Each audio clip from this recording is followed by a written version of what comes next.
And if I review something that's a little bit hard to find, then what I'll do is I'll give you recommendations on stuff that's, might be a little bit similar. Right. So I do my research on that too. Good deal. And, awesome. And like I said, after having a few pours with Jim and the hotter stuff, when he first mentioned you, Jason, I thought it was smashed and drunk instead of mash and drum. And I said, if you go back to my early episodes and watch my barrel proof flights, probably getting close to smashed and drunk. So, we try a few samples with you, but anyway. All right, so we want a fun show called Smashed and Drunk. I'll work on that one. That'd be like the third pour with Bourbon Road here. Yeah.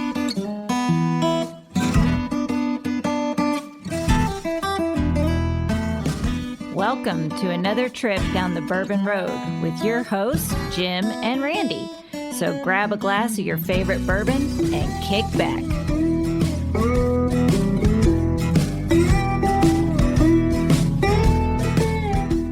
We would like to thank Tommy and Gwen Mitchell from Logheads Home Center for supporting this episode of the Bourbon Road. Find out more about their fine rustic furniture at logheadshomecenter.com. Randy, it was a bit of a rough night last night, wasn't it? I don't know. We got a little off the chain. A lot of pours there, Jim. It was. So this is our first ever third pour episode. I think I'm going to like these. Yeah, this is a lot of fun. So they're a little more laid back. Just for those who are not familiar with what we're talking about, third pour episode is an episode where we don't do an interview. We don't talk to a guest and ask them about their history and what they do and all that kind of stuff. This is just about enjoying some fine pours with friends. And to me, that's what the bourbon culture is all about, really, is that whole camaraderie, sharing some good times. Absolutely. And, I think we call it the third pour because our normal interview episodes have a first and a second pour associated with them, which sometimes goes out the window. But, but third pour is just a play on that. It just basically means we don't know how many pours we're going to have. We're just going to have a good time. And in this particular episode... Yeah, this one was special. It was. Yeah. We got to sit down with some friends who have YouTube channels with whiskey. And a double blind. Did a double blind bottle share. Yeah. So we had on the show, we had Jason from the Mash and Drum Whiskey Room. Smashed and drunk. Yeah. We had Scott from My Bourbon Journey. Right. And then we had Dusty Dan Trout from Dusty Dan's Whiskey Reviews. Yeah. His podcast, I'm not podcast, but YouTube show's coming up. I know it. So he's actually pulling the trigger on that. Anyway, we had a great time. This episode is running about twice as long as a normal episode. Yeah, so get ready. Get ready. You're getting both barrels here. That's right. Well, we've got a nice little break in between each bottle. We have 5 bottles that we do in this blind bottle share. And anyway, we'll go over the rules when we do the episode. But just to let everybody know, you definitely need to stick it out. Yep. Don't tune in and tune out. You definitely want to come back for each of the pours, and then at the end, it's a great reveal. And it was a lot of fun. And we all agreed that Roadmap was the best. That's right. Now I have to listen to find out what Roadmap was. There you go. All right. Well, let's get to it. All right. Sounds good. All right.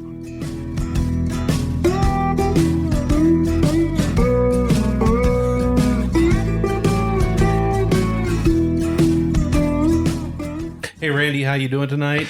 I'm doing well and about to be doing better. Yeah, we are in Simpsonville, Kentucky tonight, and we've got some great guests with us. Who do we have? Scott. So Randy, Jim, thanks for having me on. Appreciate it very much. Been looking forward to this since you kind of reached out. So thank you again. Again, my name's Scott Page. I run the My Bourbon Journey whiskey review channel. Again, thanks, guys. Yeah, it's good to have you here, Scott. Jim, Randy, thanks again for having me on. I am Jason C. Jason Calori from the Mash and Drum Whiskey Room, also a YouTube review channel. Thank you so much for the support. Since I started, Jim and Randy, thanks for having me on. Yeah, Jim and Randy, thank you. I'm Dan Trout, or Dusty Dan Trout. Don't currently have a YouTube review channel, but I'm looking to do one here in the near future. So Hey, we're looking forward to it. yeah, thank you Steve both. Dan. All right. We got some heavy hitters here tonight. Yeah, All we right. do. So we're actually doing something we haven't done before, Randy. So tonight we're going to have a blind bottle share. I guess you would call this a double blind bottle share. And it's double blind because we don't know who brought what, and we don't know what it is. That's right. Right. So our wives, Randy's wife, Julie, and my wife, Melody, sent us all downstairs. And then they took the 5 bottles that we brought and they divided them into 375 milliliter flasks labeled A, B, C, D, and E. So each one of us has our bourbon in one of those flasks. Now, we don't know which one is which, but the ladies were kind enough to put a key in a sealed envelope over there. And we're going to taste each one of these tonight, and we're going to talk about them, and we're going to pick a winner. And I guess whoever's bottle wins gets the grand prize tonight, which was donated by Bourbon Barrel Rehab. They're a barrel art company here in Louisville, Kentucky, and they have made a very nice flight serving tray. Yeah, I think it would be great when you take my picture with that with the serving tray there. How the confidence starts off early, and so it begins. Just So it begins. Yes. So we have already poured bottle A. So each of us have a Glencairn, and we already have bottle A in our glass. And I guess the best thing to do here, guys, is just to start the tasting process. Nose them, taste them, talk about them, rate them, and we'll move on. Sound good? Sounds good. Sounds Perfect. good, Jim. All right. Is it okay if I answer what this is immediately?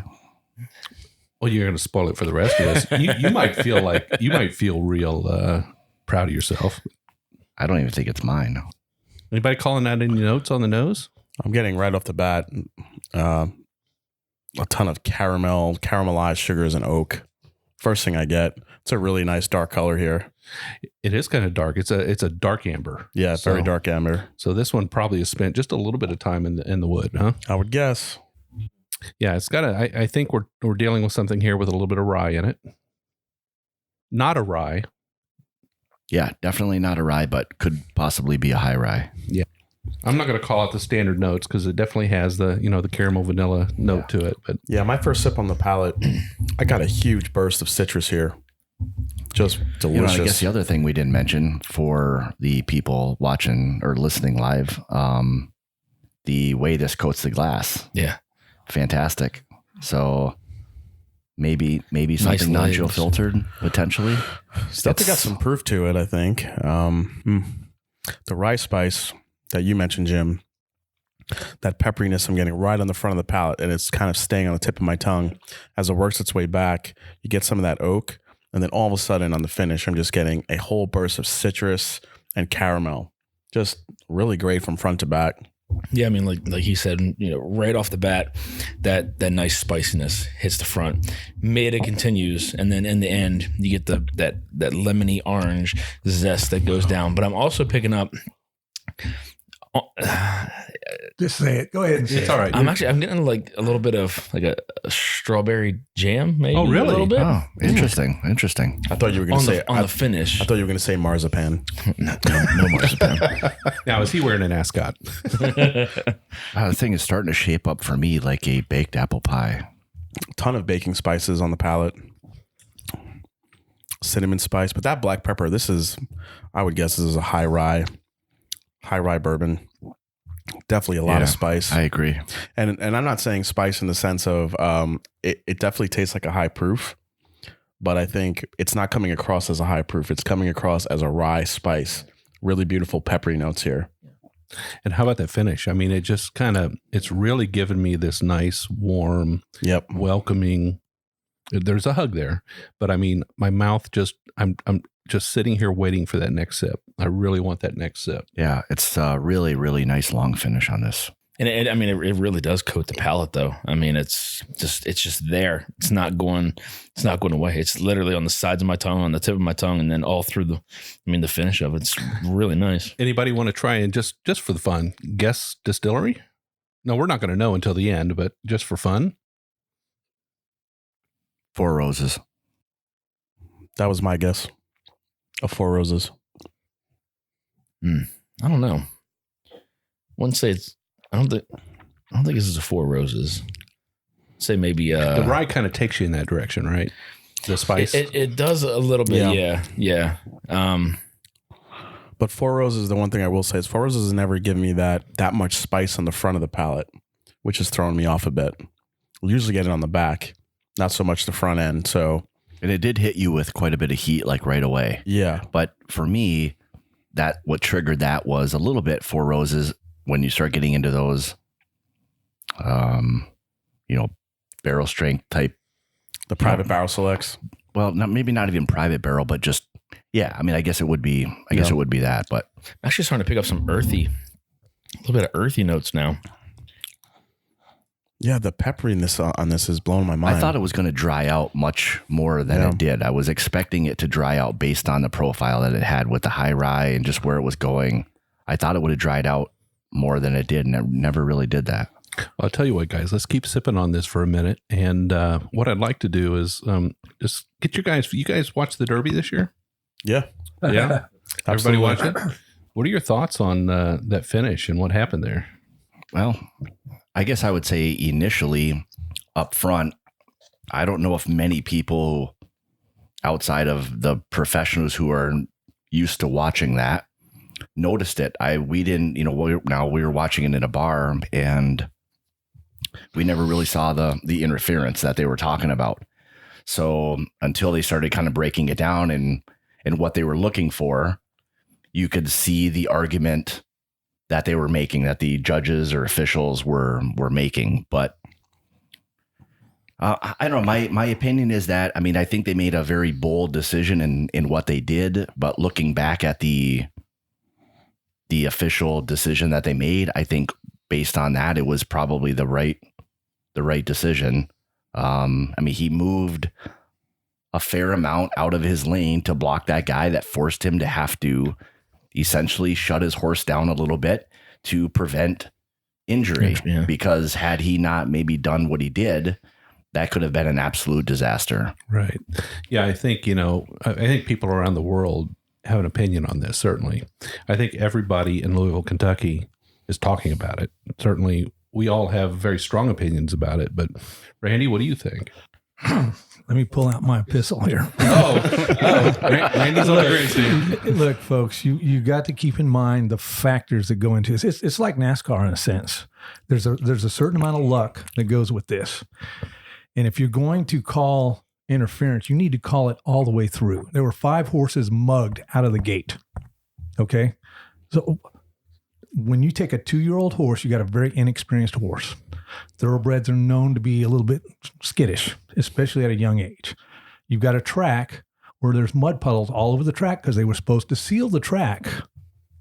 And now they didn't do it. And now we have mud puddles all over the place. Mm-hmm. You've got more noise than they've ever heard in their entire life. And you've got 20 horses on a track that, in my opinion, should only hold 14. And you don't want anybody to touch each other? Uh-oh, now we're playing NFL, folks. We can't touch the quarterback. Well, we can't do it. Don't go back there and smash it.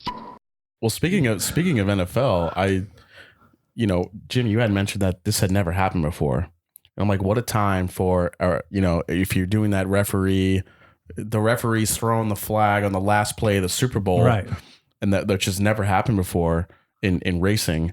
One thing that did bother me about it is the stewards, the three stewards that made the call. The Three Stooges. What'd you say? The Three Stewards. I'm just joking. Yeah. So Larry, Moe, and Shemp, when they were reviewing it and they wanted to be questioned afterwards, they were very, very short with everyone. Didn't really want to talk to anybody about it. Really didn't offer any real explanation what just happened. I thought that in itself made it look even worse than already what the controversial call meant. Was it the right call? I mean, I don't know. I think they've set a precedent now to where it may be a couple of years before we get past this onto some other things. And how is it going to affect other races upcoming? Are people going to be looking for that aha moment? Like, is this going to happen again? Are they going to call it? I heard there was a big announcement right after, the winner has not been posted. People were kind of gasping. don't turn in your tickets. They're not valid yet. Right. And I really do agree with the fact that there should not be 20 horses racing in that race. That's a great point. It's a greed thing. And if you notice that things always go better in the Preakness and the Belmont because there's fewer horses, but then I'm the kind that would really make the racing world upset when I go, look, horse isn't really fully developed until about 4 years old. And yet we're out here asking them to do things at 2 and 3 years old that they're not even really ready to do yet.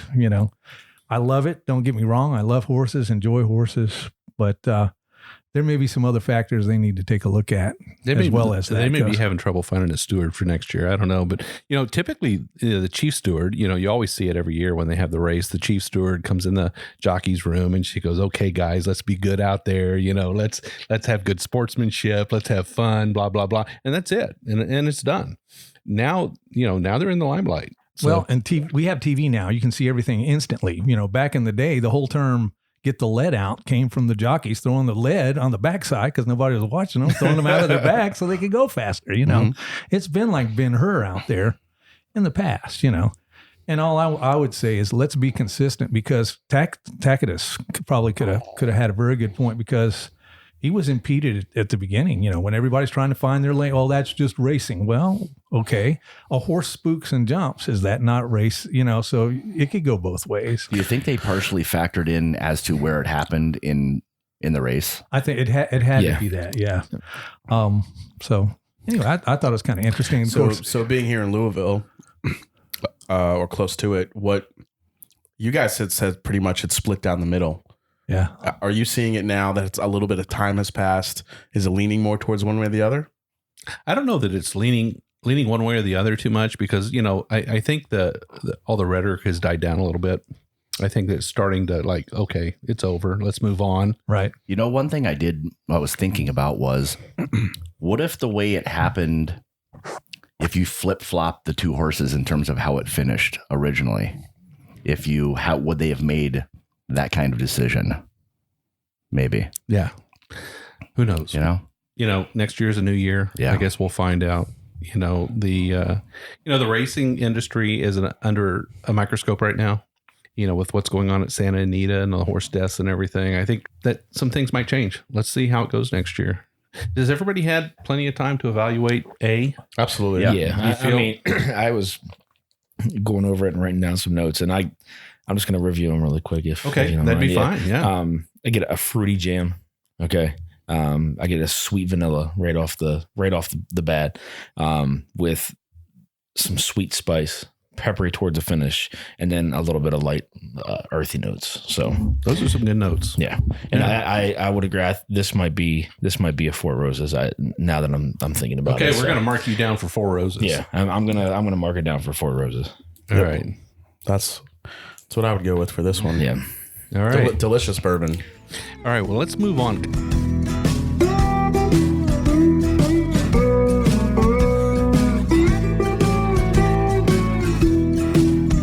ahead and move on to bourbon letter B, and everybody's palates are reset as best as can be possible. So we've got a new bourbon here. Everybody, let's see what we think. Cheers. Now, this one's a little bit lighter in color than what we just had. Really sweet on the nose. Yeah, this is candy on the nose. Oh my goodness, it is. Yeah, this is beautiful vanilla butterscotch. Werther's original candies, as I always like to say. Oh, that's smooth. It is. Yeah. That's a very noseworthy bourbon there. Oh, like you just stepped into the Rick House, man. Yeah. Definitely has a Rick House type scent to it. That angel share coming out. And the palate doesn't disappoint. Wow, that's really unique. It's buttery. Yeah. Very buttery. Very buttery. Yeah. And I get a kind of a chocolate raspberry note on this with the dark fruit, but a little more pronounced than just dark fruit. Raspberry seems to come to mind. Is this one a little more honey, maybe? Yeah, I can see that. Definitely getting some honey here.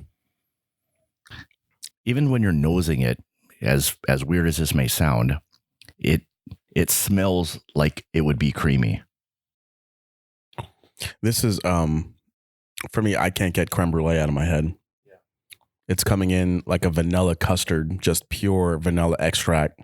As it comes through, you get some hints of some fruitiness there. I would agree with Scott there. There's kind of a burst of a little bit of a raspberry, maybe a strawberry, but then when it finishes, you get these rich, almost like those torched dark sugars on top of the sweetness.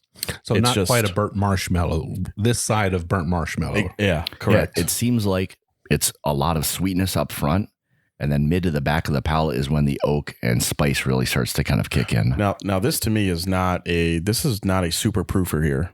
I think we're going a little bit lower from what we had from letter A when you compare it, but it's still offering a nice warming finish here. Anybody want to take a shot at what they think the proof might be?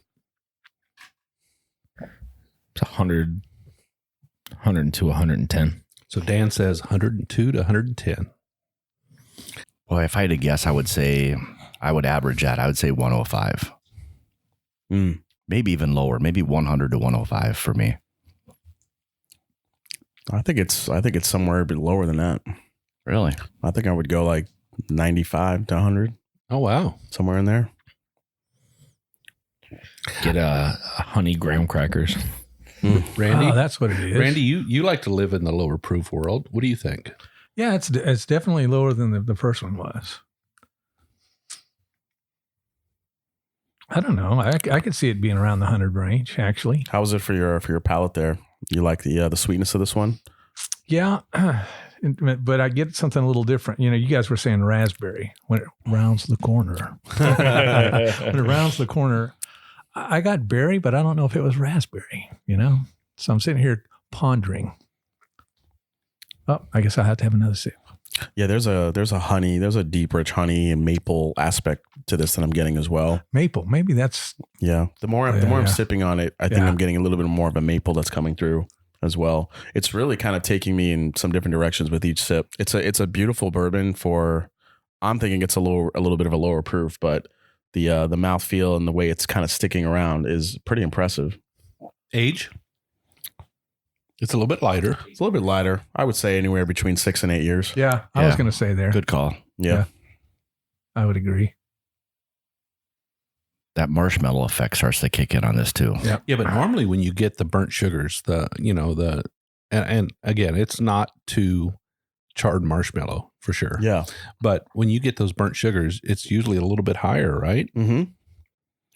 It's just interesting. And I'm wondering if, sometimes that, depending on where this is aging in the warehouse, some of that oak maturation, you could get some of those spiky notes from the oak.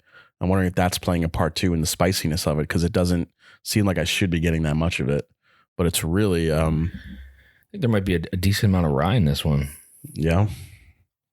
Because it's leaving a peppery kick to it. Yeah. There's a spike to it. Yeah, there's definitely a little bit of spiciness, and it covers, for me anyway, it covers the whole palate. Really, if you really swish it around and chew it up, it just leaves that nice burn on your tongue, and it just stays there. But I don't get it at first. Yeah. It's got it around that corner before I can get it. Yeah. And the honey graham cracker sweetness is just...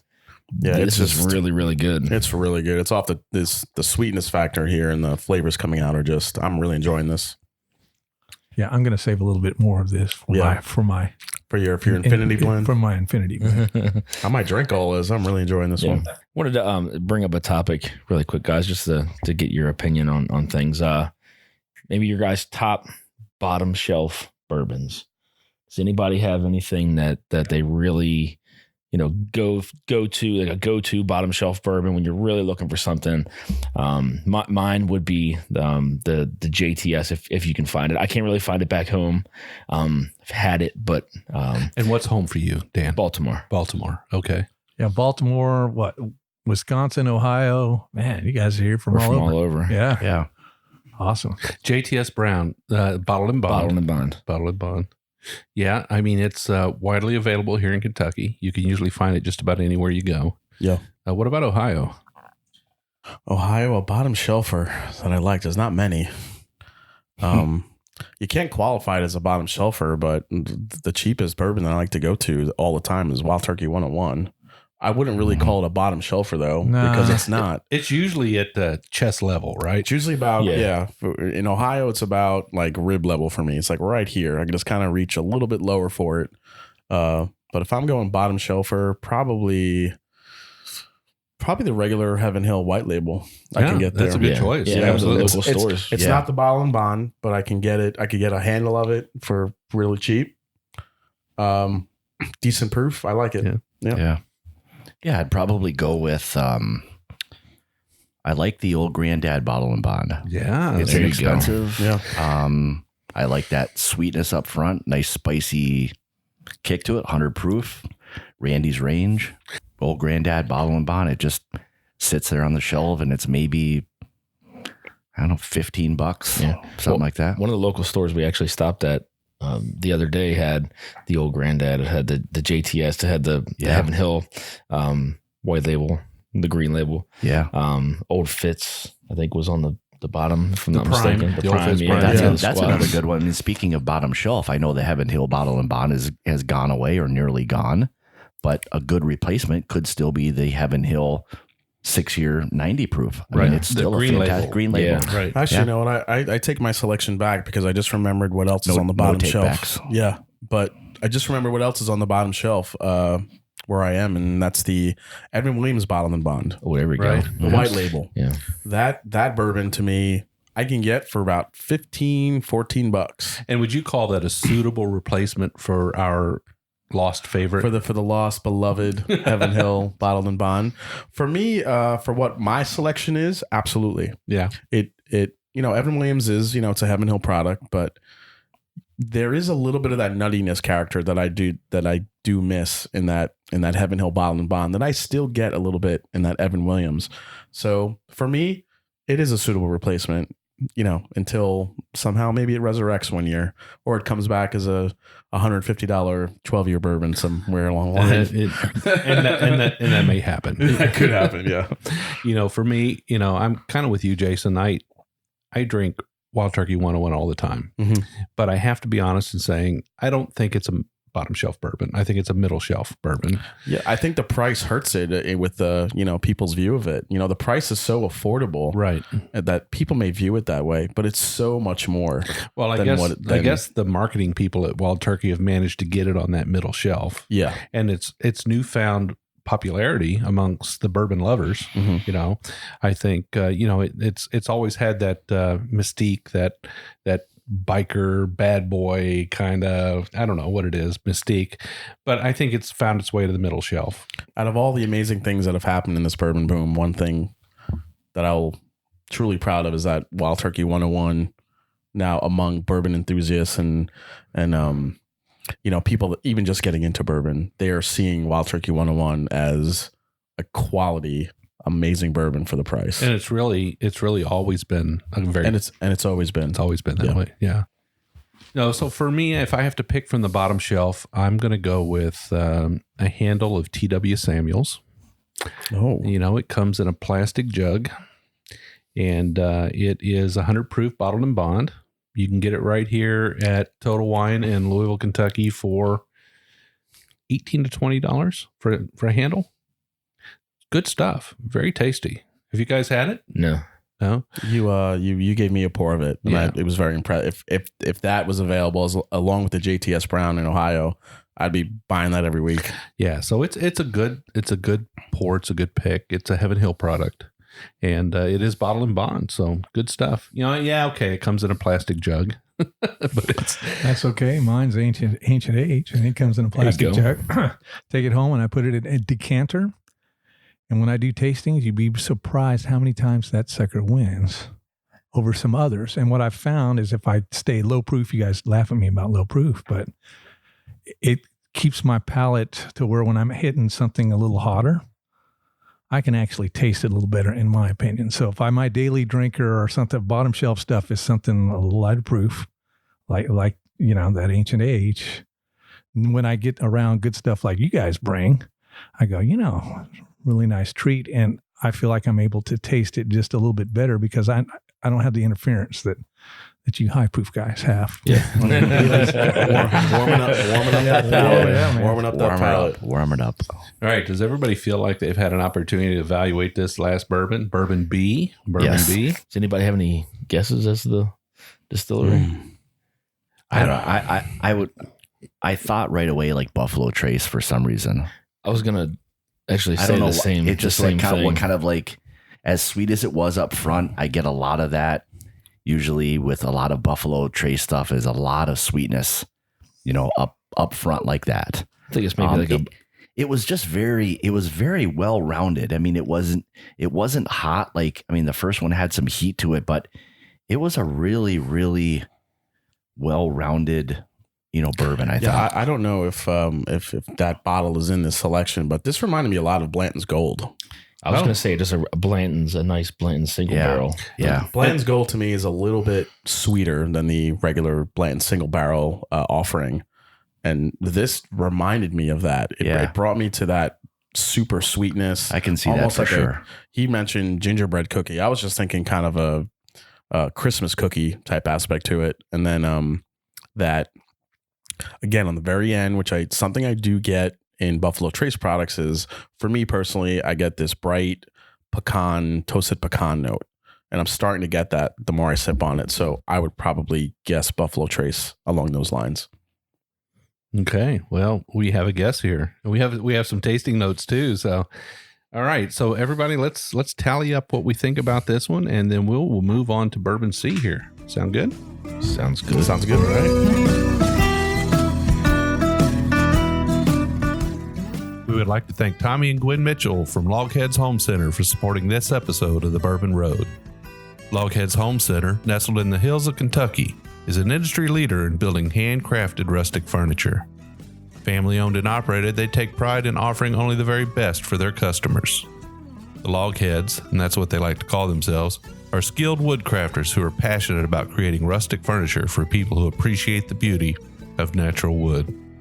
Owners Tommy and Gwen don't just sell the rustic lifestyle, they live it. And you can be sure that Logheads furniture will always be handcrafted in Kentucky by artisans who embrace the simple way of life. Logheads rustic furniture is made from northern white cedar, a sustainable wood that's naturally rot and termite resistant. Its beauty and quality will add warmth to your earthy lifestyle for generations to come. Be sure to check out everything they have to offer at logheadshomecenter.com. And while you're at it, give Tommy and Gwen a shout on Facebook or Instagram at Logheads Home Center.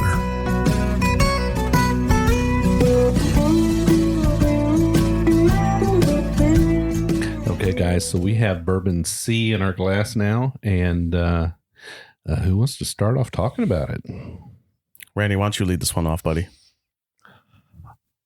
You know me. Well, I'm getting a lot of vanilla and caramel, a little butterscotch in this. Well, you know what? You would be right. No, it's a great nose on this one. I'm getting a nice burst of cinnamon on this nose. Yeah, this one is cinnamon, and this one does have a lot of cinnamon. But there's something in the background too. There's a spice in the background. I don't know what it is. But this I'll one. taste it, maybe Now, find Randy out. always does this. He goes, "There's a spice in there." Now, Jim, what is that spice I'm smelling? And I'm like, Randy, I don't know. Now Jim's on the spot. No, there's something behind that cinnamon. Apple. Yeah, what it there's is? apple. There's apple in Yeah. that. Definitely. Yeah. I Apple. knew there was something. Sometimes you just can't put your finger on it. You know. I would. Yeah, it's got some nice darkness. How's the legs? Yeah, there's some nice legs. I'm trying to get the proof. I haven't put it to my lips yet. I'm still on the nose. Wow. The more you spin it around, well, that apple is just really popping through now. Oh yeah, It's got a definitely. bite. But cinnamon's bold on this one. Oof. Oh my goodness. Oof. It tells you it's there on the palate. Oh yeah. Is that what we say? It tells you it's there. Yeah. It says, I'm here. Yeah. It's like the whole Bill Cosby dental thing. But man, that just covers the palate though. Man, Nice spiciness. That's apple cinnamon pie right there. Yeah. That is apple cinnamon Yeah. dusted with cayenne pepper, if there is such a thing. Wow. It's hot. Yeah. It's hot. Yeah. I think it's definitely a higher proof. Yeah, for this sure. is definitely a higher Yeah. proof. I don't think it's the it's like too much rye. I think this is above 120 without a doubt. It's dragon's breath for sure. Getting a beautiful corn mash sweetness here. If you go back to the nose, there's a hint of a cherry. Man, dark fruit anyway. Yeah, dark fruits. Yeah. However you want to. However you want to say that. Pick a dark fruit. Yep, there you go. Getting a lot of sweetness though. It's very sweet. vanilla forward. Super. Like a sweet tart. Yeah, but you know what? It's not like a vanilla extract. It's not. It's more of a I don't know, like a creamy vanilla. Yeah. I don't know, like custard or I can see vanilla that. custard maybe. Instead of grandma's closet, it's grandma's open window with the pie sitting in the sill. Yeah, the cinnamon apple note in here, maybe a hint of cherry, is just completely coating my palate, and then the finish just hanging on with that spice. It lingers. It just lingers. This is really nice pour.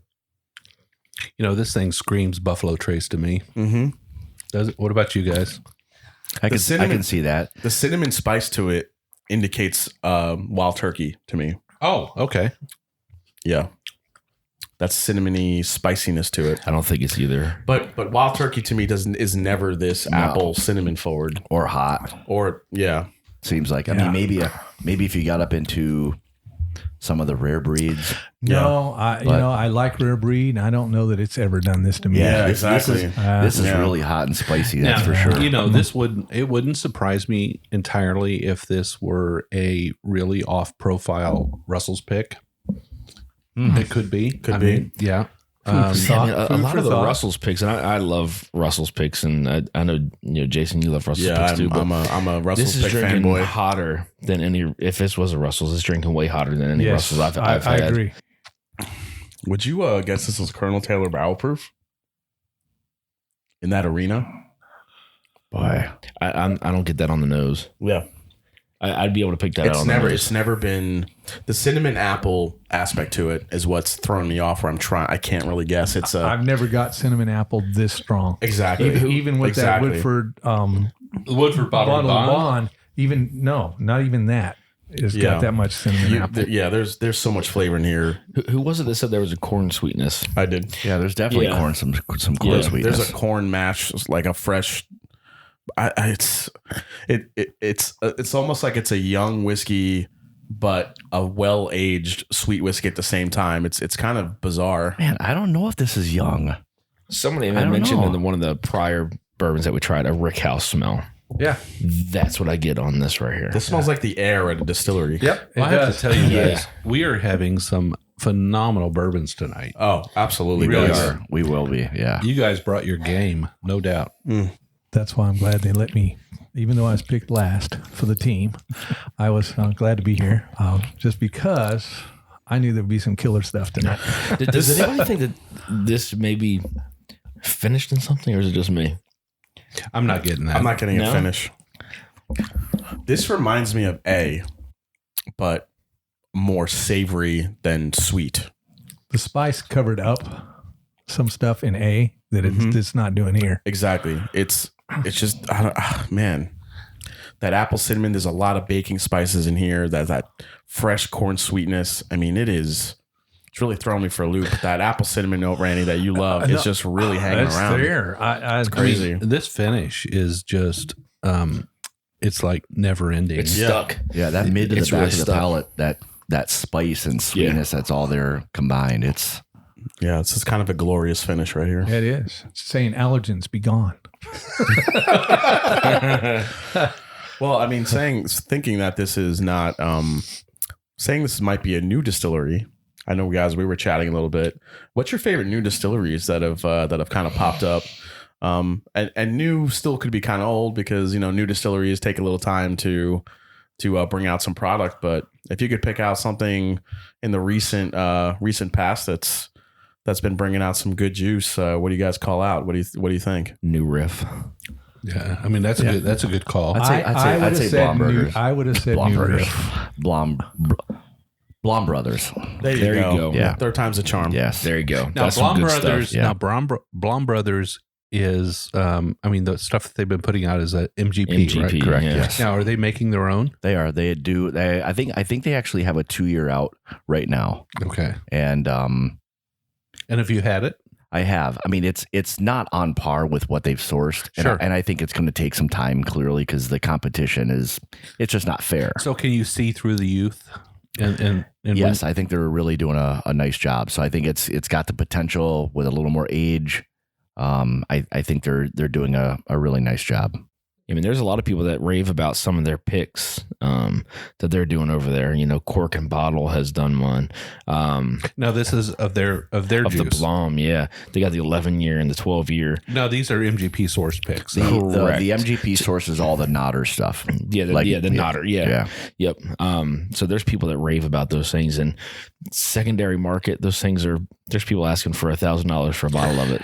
No, I know that the OKI from New Riff, when they were sourcing, that stuff is really skyrocketed on the secondary. And I think that Boone County is another one sourced that has really like skyrocketed. Yeah, absolutely. Yeah. Especially the picks, those 12, 13, 14-year-old picks out of Boone County are some of the most sought after picks. I'm on their mailing list, and they send me an email and they say, "Hey, we're releasing a 14 tomorrow," and I'm like, "Do I really want to drive?"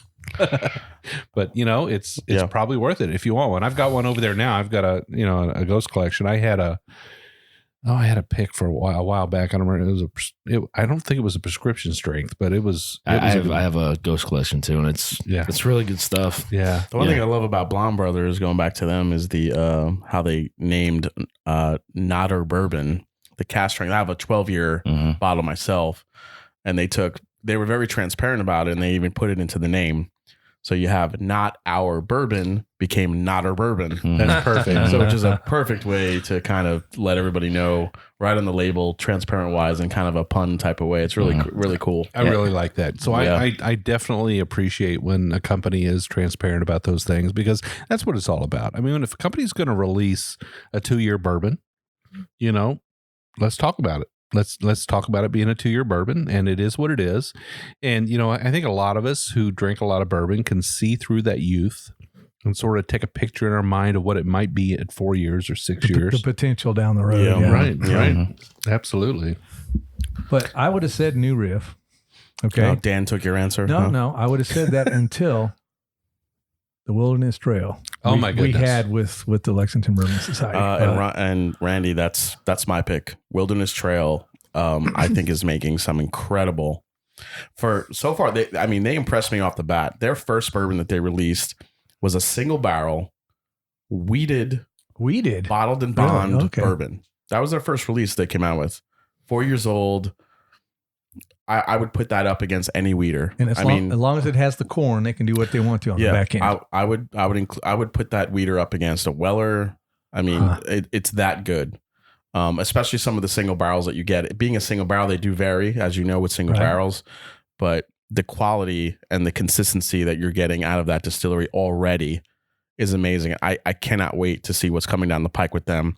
Their rye is one of the better new ryes that I've had. I mean, in a time now where the bartenders are using a lot of ryes, a lot of cocktails, Wilderness Trail, that rye in a cocktail is just absolutely stellar. I mean, I cannot wait. I know Patrick Heist over there is doing some incredible things. Those guys have been working with different distilleries over the years.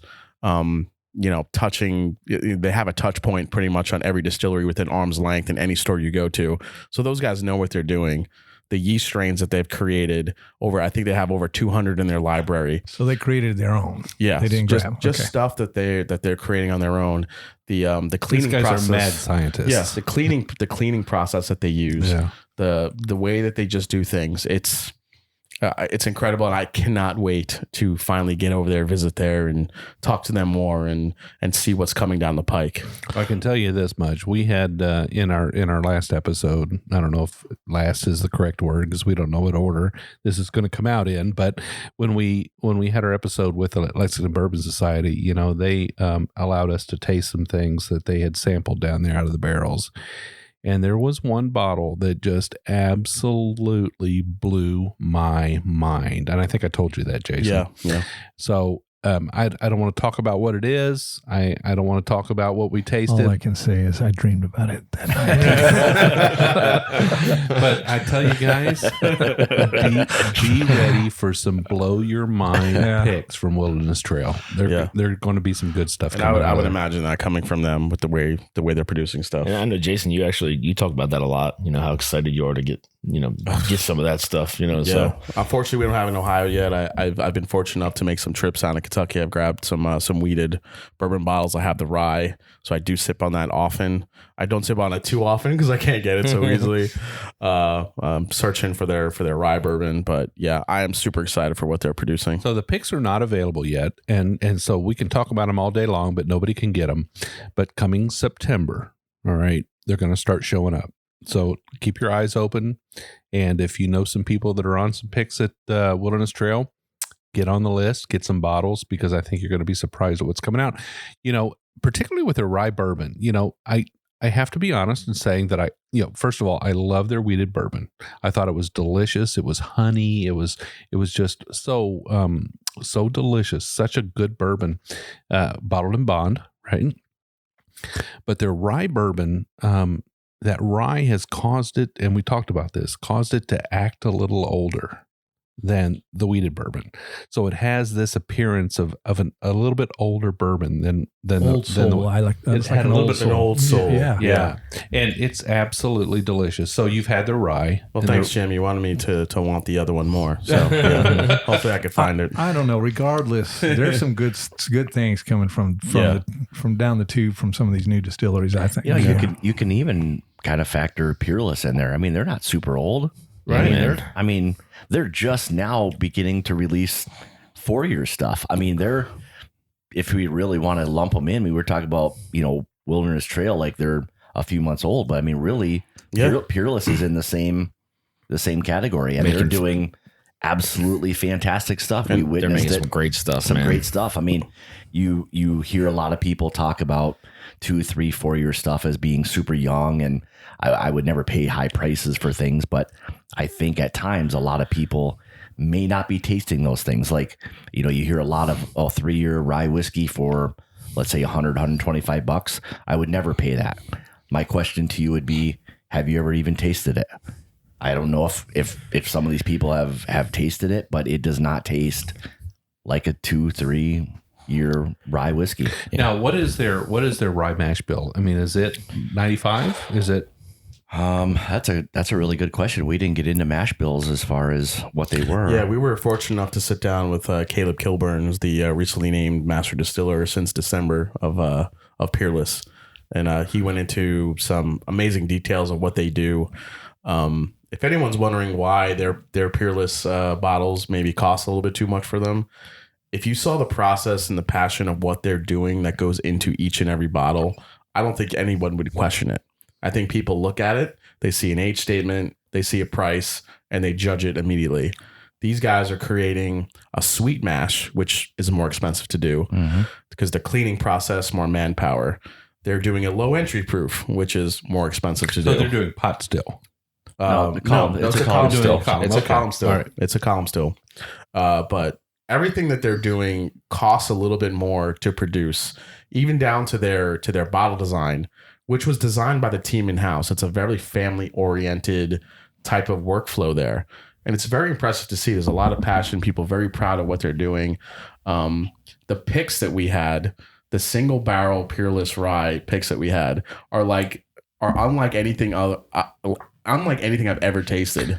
So their picks are wide ranging. They really it's unbelievable. We had 3 picks. Yeah. One was called Orange Blossom, one was called Rye Tie, and the other one was a double oaked. Mm-hmm. So the Orange Blossom off of there, and so we tried their regular small batch rye first. And it was very, there's that typical rye notes, but definitely more rounded flavors. It would not taste like a 3 or 4 year. Yeah. It definitely feels older, as Scott alluded to. Then we went to the Orange Blossom, more floral, definitely some cinnamon orange spice in there.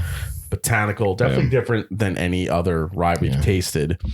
Then we got to this rye tie, and Dan, you could tell the flavor profile because he was flipping out. Tell us about it, Dan. I mean, like going even from just the front of the palate to the back, you pick up just rum notes. It's notes of just rum. Yeah. Brown sugars, the deep brown sugars, nice rum notes, oily, just molasses. It was fantastic. And these were toffee. These were sister barrels, if I'm not mistaken, correct? These were barrels that were right next to one another. That's what he said, yeah. And just came off completely different. Wow. On the profile. Completely different. Yeah, and then we finished off with this double oaked where they were able to basically the barrel that they were using was kind of breaking and they had to put it into a new barrel. They had so if you've had Woodford Reserve double oaked, it kind of had that profile a little bit, kind of more of a chocolatey, more of a caramel driven type flavor profile for a rye, but then on the end you got that beautiful peerless rye spice kick on the end. Chocolate, ton of chocolate. I mean, it was remarkable to see what they're doing, the flavors that they're getting out of their younger ryes, and they're up to a 4-year, as Scott alluded to. They have a bourbon coming out June 22nd. June 22nd. It's 4 years old. Caleb still said he was working on kind of the blend for it, getting the barrels together to try to get that flavor profile right. It's an amazing operation. I know people knock the pricing a little bit for them, but even we were sitting down with Bill at dinner. He said he has no idea how they get those flavors from whiskey that's that young. That was one of the things I thought was most interesting because we all think the same thing, and a lot of people want to kind of poo-poo 2-3 year anything, and Bill, he couldn't believe it. Yeah. And they taste a lot of things as well. I mean, they're picking stuff for their new bourbon, and he had no idea how in the world they were pulling those flavors. I would honestly say if you guys could ever get a chance to go over there and grab one of those rye tie picks, you will not be disappointed. Well, we live 20 minutes from there, so it's a shame that we haven't been there already. I know that's right. Yeah. But shame. So there's two things that cause bourbon to appear or age a little bit better. One is a higher rye content. I think it tends to help a bourbon, or a rye, appear to be a little bit older than it is. The other thing is, the weather. And we all know, we've all heard about the Texas whiskeys, right? Mm-hmm. Jason, you've reviewed a few Texas whiskeys so far. Recently. Josh Galladay over at Cast Strength out in Texas. They're actually doing something very pretty unique. They have three different members of their gang kind of doing a different location and reviews, but they're all part of one channel. It's kind of cool. But they sent me a Balcones tasting kit, which I got to do a blind on my channel. Did pretty good on the blind, but some really unique flavors. I recently reviewed Iron Root Harbinger, which is an absolutely probably the best Texas bourbon I've tried so far. Out of a core range, but the Balcones, some of their special offerings were absolutely unreal. But I equate a Texas whiskey to the modern Dusty. It's got this dusty, musty funk to it that just has a very unique flavor profile that I really like. When you say dusty, so there is a corn must and there is a warehouse must. Yes. So which one are we talking about? Warehouse must. Warehouse must. Okay, got it. Yeah. Sort of like that bottled and bond pick. Correct. Okay, got it. Yeah. Grandma's closet. Yeah, but it's a little bit more elevated, but there's a sweetness to it that carries through each and every Texas whiskey I've tried. It's all the different ones I've tried, the different types of flavor profiles, the things they're doing. People are saying, and that's another thing, people are knocking Texas whiskey. Oh, it's only 2-3 years old, 4 years old. Why am I paying $50, $60, $70, $80 for it? You don't want them to age it any longer than that in that Texas heat, because then you're gonna end up with licking a barrel. Right. And you don't want, nobody wants that in their bourbon. Angel's going to get a lot of share of that one. I just want to bring something up real quick, guys. Going back to this bourbon here. Yes. So this is Bourbon C. Right. Bourbon C. When you guys go back and taste this, okay, two things. When I went back and tasted it, I got a lot more oak than I did before. Second thing is, what would you say the age statement is on this here? On C? Yes. I think it's older with the profile that it's got. I still think it's. I think it could be 7, 8 years. I mean, 7 to 11. Yeah, I was gonna say 7 to 10, but I could. Yeah, definitely. I'm even going to strain it. I'm going to say 8 to 10. 8 to 10. I'm gonna say 10 to 12. Oh, really? Yeah. Wow, you're going up to 12. Yeah. Wow. I mean, if like, I went back and tasted it, and just I got a lot more oak presence on it, more of a creme brulee oak presence on there. It was a fantastic finish. I mean, really, really nice finish. All right, guys. So has everybody had a chance to really evaluate the Bourbon C? Yeah. You feel pretty good C, about it? Yeah. I thought I really loved B, but C was pretty damn amazing. All right. Well, let's take our notes and we'll come back and we'll move on to D. Sound good? Sounds good. All right.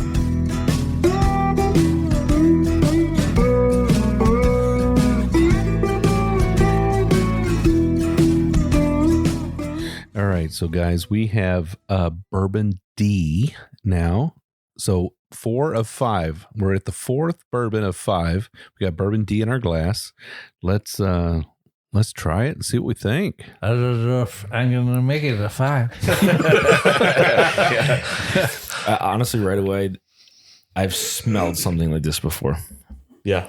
Yeah, It does have a familiar ring. I mean, a smell to it. Yeah. Yeah. I'm getting a good amount of alcohol in the nose here. Yeah. Haven't tasted it yet, but a super amount of sweetness. It's got a little, it's super got sweet. a little Yeah, bit of definitely. it's got a little bit of a red fruit, a bright fruit to it. Absolutely. Yeah. Yep. I'm getting a mango. Mango. Really? A mango. Really? More mango. Let me smell More this tropical again. mango in this? Like a tropical fruit? You know, I agree with you. I think Right? you're right. Yeah. Get a little of that. A little bit. Now, I was thinking a little bit of cherry, but I think the cherry does lean a little tropical. There's a tropical note to this that's kind of blowing my mind. You know, I got coconut in a Russell's pick, and David Jennings said, "You know, I've heard people get coconut before. I've never gotten it." And I'm thinking to myself, "Oh, this is David Jennings telling me he's never gotten coconut, but I'm getting it. Oh, I'm way out in left field." So, This is something. it's so subjective. Yeah. Scott, what are you getting? You have a nose for these things. Yeah, I've got like right away. The fruitiness of it kind of came on, and then something I've been getting a lot with bourbons lately is this chocolate, this dusty, like cocoa powder type of chocolate to it. Powder, yes, but not necessarily Hershey's syrup. Yeah, chocolate. I would say it's more of a powdered chocolate. You know, like something you'd mix in, milk or something like that, or whatever it would be. But yeah, not like necessarily baker's chocolate or anything. And then that nice oak and that rye spice balance really started to kind of, come out in it. A little bit of vanilla, there as well. And maybe even a little bit of nuttiness kind of came out there. There was a little tinge of some nuttiness to it. I'm almost like nutmeg. The finish on this is a little sneaky because it smells so fruity and light and bright on the nose. You feel like you're going to get this really big burst of sweetness, but the sweetness does come through. But the surprising thing that's getting me on this one is the finish on it. It's got this sneaky finish at the very, very end that just kind of gets you with some beautiful pepper, a little bit of an orange spice, and some of that tropical fruitness still comes. Is fruitness a word? No. Fruitiness still comes in. This literally tastes like my breakfast this morning, which is Fruit Loops. This has Fruit Loops written all over it. So if me. you were making a label for a pick, this would be the Fruit Loops pick. Without a doubt. The Fruit Loops pick. Yeah. Without a doubt. I would get on that. Guys, I'm gonna call this as a turkey product. I think turkey. I think so. I really do. Are you getting any orange zest with this at all? On the finish, I am. Yeah. But it's mixed in with so many other. Yeah, that's starting to really come out. Mango, pineapple. Yeah. Well, you said cherry, and that's kind of sticking with me there. Cherry, yeah. At the end, especially for me, but this is probably. I'm going to guess this 105 to 110. Really? Yeah, I would agree with that. I would agree with that. Yeah. I would say more though. You think as high as 110? I would say it's more as 100. Yeah, I wouldn't. I don't think it's that high. Yeah, you guys could be right. I mean, it's hard to pick pick apart proof points that are so close. But I think if we just said 105, we'd be pretty close. As I taste more whiskeys, when I review them, I'm finding more and more, the more stuff I taste, I'm getting more confused with rye spice over proof. I feel like if I get a lingering rye spice that stays on my palate, sometimes people can confuse that with being a higher proof. That's not always necessarily the case. So I feel like as you taste more and more, really try to look at the aspects of the finish. If I feel it down deep in my chest, I could feel like it's a higher proof. And I'm not getting that here. No, not like almost not. I'm really getting more of a rye spice, which I think some people can confuse with a higher proof. So that's why I'm saying it's maybe 100 or even below. So the hug is not. The hug is not happening. Yeah. No anaconda. I agree. Yeah. No anaconda. And to your point, like you said, you get a rye spice. My rye spice I pick up is a citrus, but it's not that type of citrus that sits on the tongue and burns it, I guess you would say. But I do get that fruity, like I said, that Fruit Loop citrus goodness. Yeah. This is probably, I mean, C was pretty unique, but D is really making a run on the uniqueness here. You know what? Honestly, I hate to say it, but this is something that kind of reminds me of like Blanton's. It's really kind of falling into that category. I mean, I know Blanton's is 94 proof? Yeah. 93? I've just never had a Blanton's this fruit forward. I'm going to say, I don't know. This is, for me, this is like very, when I started tasting and everyone's describing it, it's everything I've always heard about Blanton's. Yeah. If I were to pick a distillery. All right. So I'm definitely Buffalo Trace again. Yeah. I'm going to go out on a limb and I'm going to definitely say that I think that this is a Wild Turkey product. Wild Turkey. You know what? Blind just puts everybody on a level playing field. Yeah, it does. And you know what? You could be totally wrong. You could be totally right. Who knows? It's so subjective. Mm-hmm. But this just reminds me so much of like an off-profile, really, really good Russell's pick. Yeah. But even a Kentucky Spirit. Possibly. Yeah, that possibly. Yeah. But you know what? That would be at 101. Yeah. Yeah. To me, I feel like this is a little bit higher. Yeah, but see, I'm struggling. I almost think it's below 100. That's the problem I'm having. It doesn't taste. Struggling. But is that because we've had so many? Could be. It could be acclimated to it. Yeah, maybe? it could be. Because of course, when we told the ladies to divide the bottles, we didn't say put them in the order of proof, which would have been maybe next time we do this, we say, hey girls, order them in the proof order. Yeah. I just know our two wives, and I'm not so sure they're not up there throwing curveballs. You know what they did when I went upstairs to say goodbye to them as they headed out for the night. They said, "We've written down our picks and we've put them here. When you guys get done, you can come get our picks." So they were trying this stuff before we even were. They've judged these. Yeah. And they've got their results upstairs. Yeah, that'll be interesting. That's going to be interesting. Yeah. I'll get kicked off the show and my wife will take my place. I am going to say this may be a Buffalo Trace. Welcome to the Jim and Julie show. Yeah. That probably, it's got a ring to it. You got to admit. Double J. Engineered by Randy. Jim, you had me thinking about this one with Wild Turkey, but yeah, I'm going to go with my gut and say this is some kind of Buffalo Trace as well. Well, that's 2 out of 5 so far. You notice I don't say much. You just sit there and enjoy. I do. Yeah. I've got 2 ears and 1 mouth, so I'm supposed to listen more than I talk, supposedly. But how do you? I don't know. It was kind of interesting listening to Dave try to figure out which rick house it was from.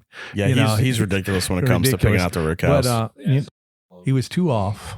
He was in the vicinity. So Wild Turkey's working on some crazy stuff. So So here's an interesting question I'll pose to you guys regarding finished bourbons and the labeling part of that, and all of the controversy behind how a finished bourbon is labeled and why and what category it fits into. So I'd be interested to hear your thoughts on that. So any particular recent releases that kind of stick out at you at all, guys? Well, one for me would be the barrel dovetail. Okay. That doesn't have, I don't believe it was even labeled whiskey or anything even on the bottle. It was just released as whatever that finished spirit category was. Yeah, so Scott, we both reviewed that. Yeah. And when we did the review, we were doing the research, we saw that I think it exceeded so much of what they did as far as finishing the whiskey. It had no specific type of profile you could put it under. So they said you can't call it a bourbon, you can't call it a whiskey. It's Dovetail. Yeah. So excuse me. Yeah. Dovetail. Yeah. Dovetail is what they called it. It ended up being it's finished in Cabernet Sauvignon barrels. Also port pipes. They ran it through some port pipes to get that port influence, and rum casks. And this was their Christmas release, right? Or what do they call it? Their New Year's release or something like that? No, that's their New Year's release they do. Then this was another release that came out at the beginning of the year.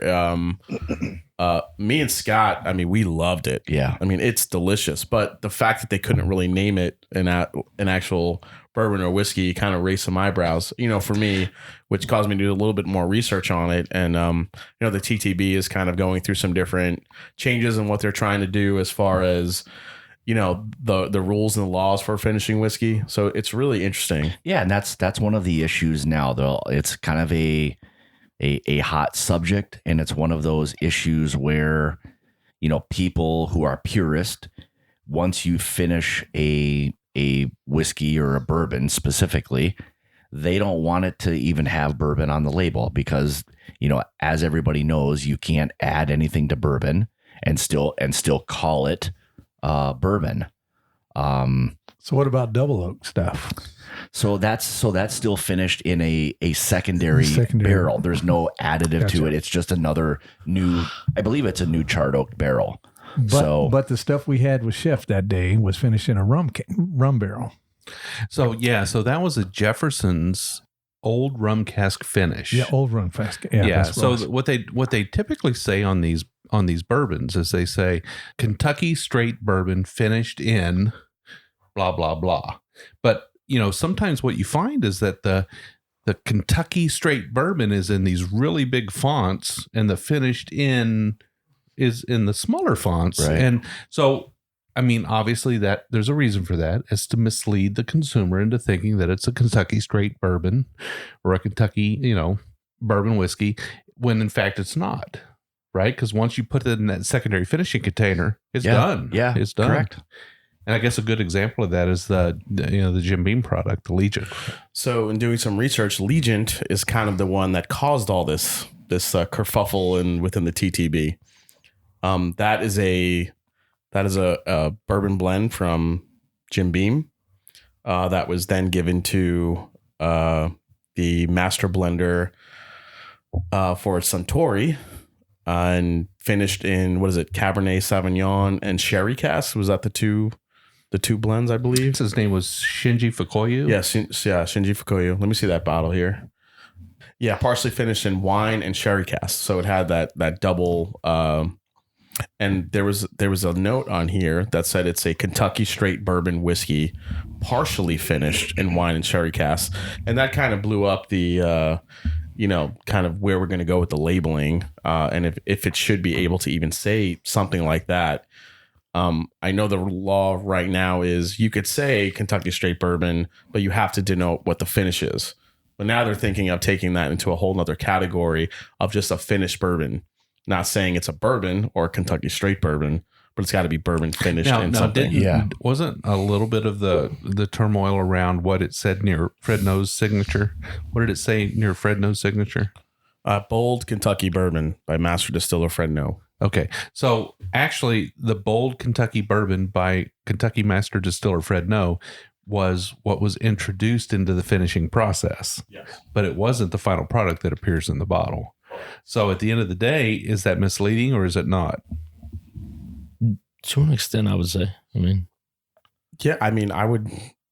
It's not a bourbon at the end, is it? Guys, if we go back to the late 1800s and we look at what Colonel E.H. Taylor tried to achieve with his Bottled and Bond Act, it was to stop this process of rectifiers introducing flavorings or modifications into whiskeys in order to try to make them feel more flavorful, older, whatever. And isn't that in fact what we're doing now? And amazing. Yeah. It's like it's flipped. But again, but then you go into the argument that's an additive. The rectifiers were adding stuff to the bourbon. You're adding flavor, but you're not literally taking sherry and adding it to the bourbon. You're finishing it in a barrel. And I think that's where the argument is the back and forth. Well, here's a really good point. So when people are finishing bourbons, what a lot of people don't always think is these bourbons are not always going into barrels that are, I'll air quote, dry. Some of these are very wet barrels, meaning there could be a significant amount of sherry, Cabernet, whatever it may be in there. Now, the influence of that, onto another barrel can be very significant. So when you're adding, whatever the amount of the product is in that original barrel is going to be a huge influence on what that bourbon is. If anybody tells you that that's not an additive and you still want to call that a bourbon, in the traditional sense, it's no longer that. It can't be that by law. So somebody sends you a barrel, and there's still 5 gallons of Cabernet in the bottom of it, and then you add your bourbon to it. There's no regulations there to say, that's hard to control, isn't it? Very hard to control. Absolutely. The Very hard to devil control. is the only one that can control it, right? The devil. I mean, That's right. Yeah. I mean, Scott and I, we've talked to some sourcers who have picked up some very rare barrels, and the barrels, like he mentioned, are extremely wet inside. Right. There's fresh juice in there of whatever the hell it was in there. The devil was sleeping that night. Yeah. Rum, gin, wine, take your pick. Mm-hmm. If the rule of law is that you can't add anything other than the barrel than what Mother Nature provides, right, being color, weather, everything that goes into a fine bourbon in one barrel, then a wet barrel, to me, if I'm going by the rule of law here, what the federal government provides, what needs to be bourbon, that would change it from not being called a bourbon. So let's ask the question here: what would if Colonel E.H. Taylor showed up today and saw what was going on in the industry, what do you think he would say? Colonel Taylor, the way I know his history and the way that he was he fought for that Bottle and Bond Act. He got it passed. He was a purist, did everything first class. I think he would say that's not a bourbon. Yeah.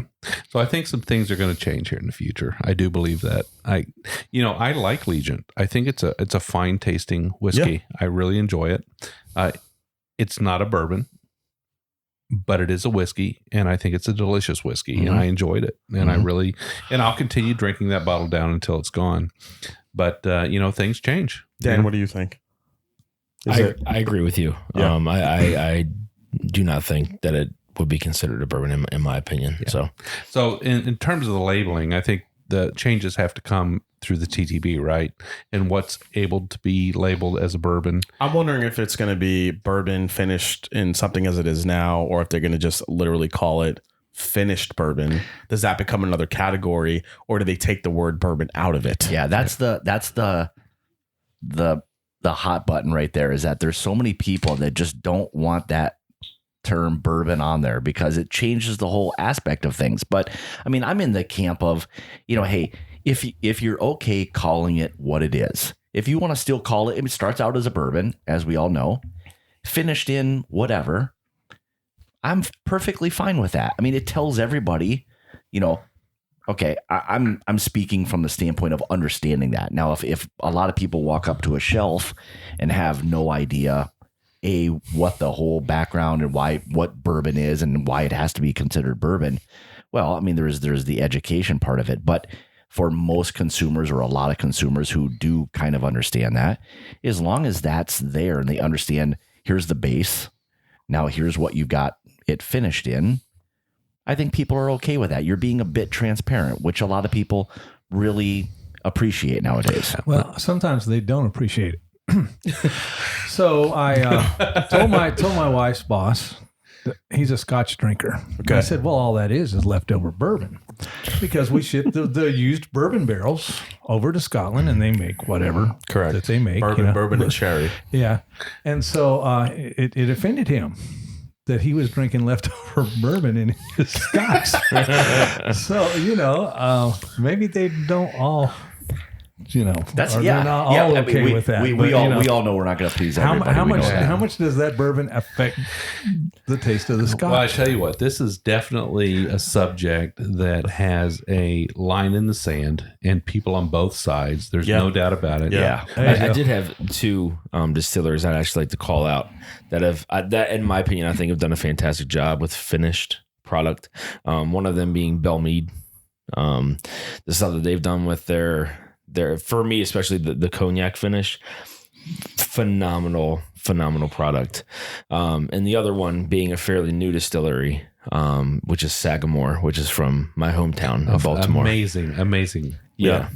I mean, some of the stuff that they've done with the vintner's finish and the port finish. I actually got Jim a bottle of the cast strength. I'm still looking for the blueberries.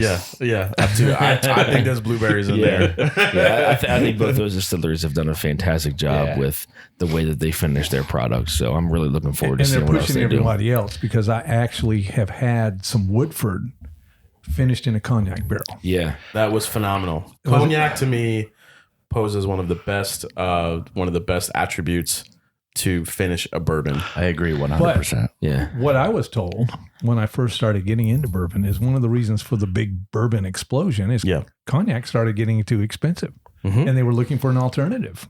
And bourbon happened to be that alternative for a lot of cognac drinkers. And ruh-roh. Yeah.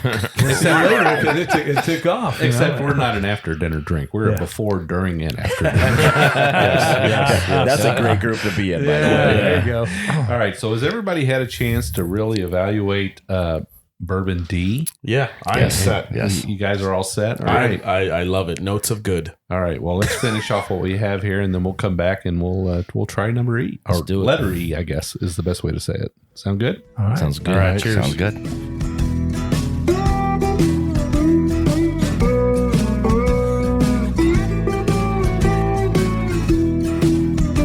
Okay, so we've moved on to bottle E here. Bottle Echo.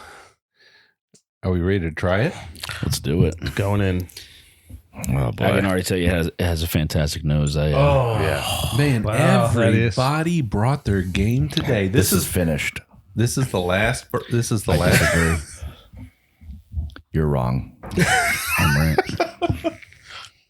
This is chocolate covered cherries. Wait, this could be. Scott's saying this is finished because he brought this one and he knows it. No.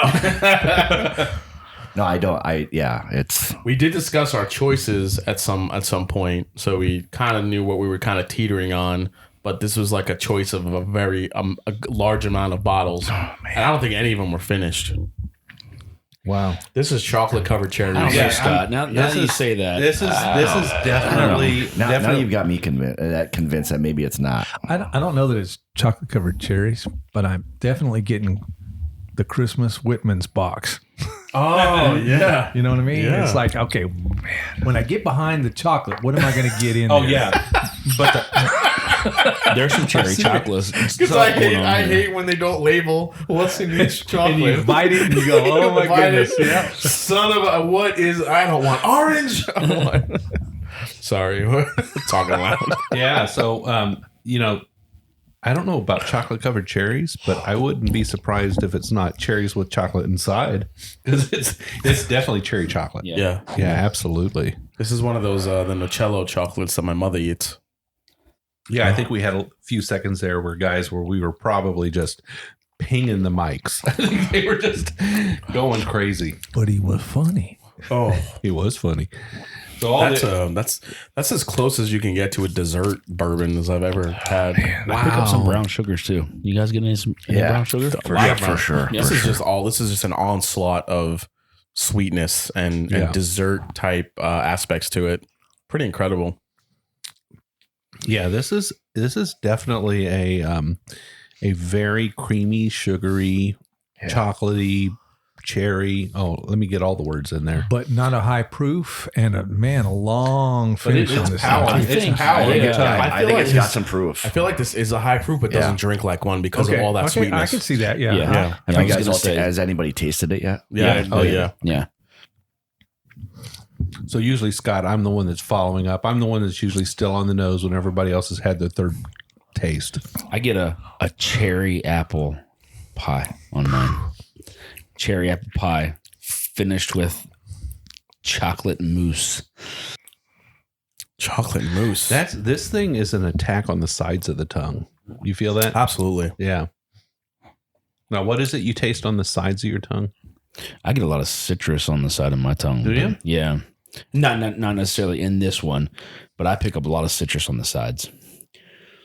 I know that the front of your tongue is one thing and the center of your tongue is another, the sides are another, the rear is another, bitter is here. Bitter is usually on the finish, right? So it's on the back of the tongue. I believe. I think. Educate me, guys. I think sours are on the sides, if I'm not mistaken.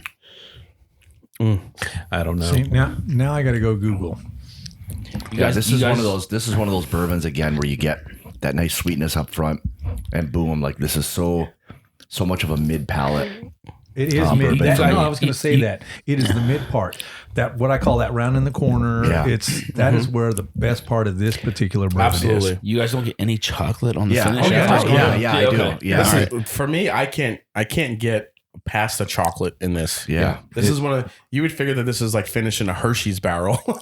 There's so much chocolate in here that there was such a thing. There's a little bit of atomic fireball here. A little bit. Yeah, you can get a little bit of some cinnamon there. That's for sure.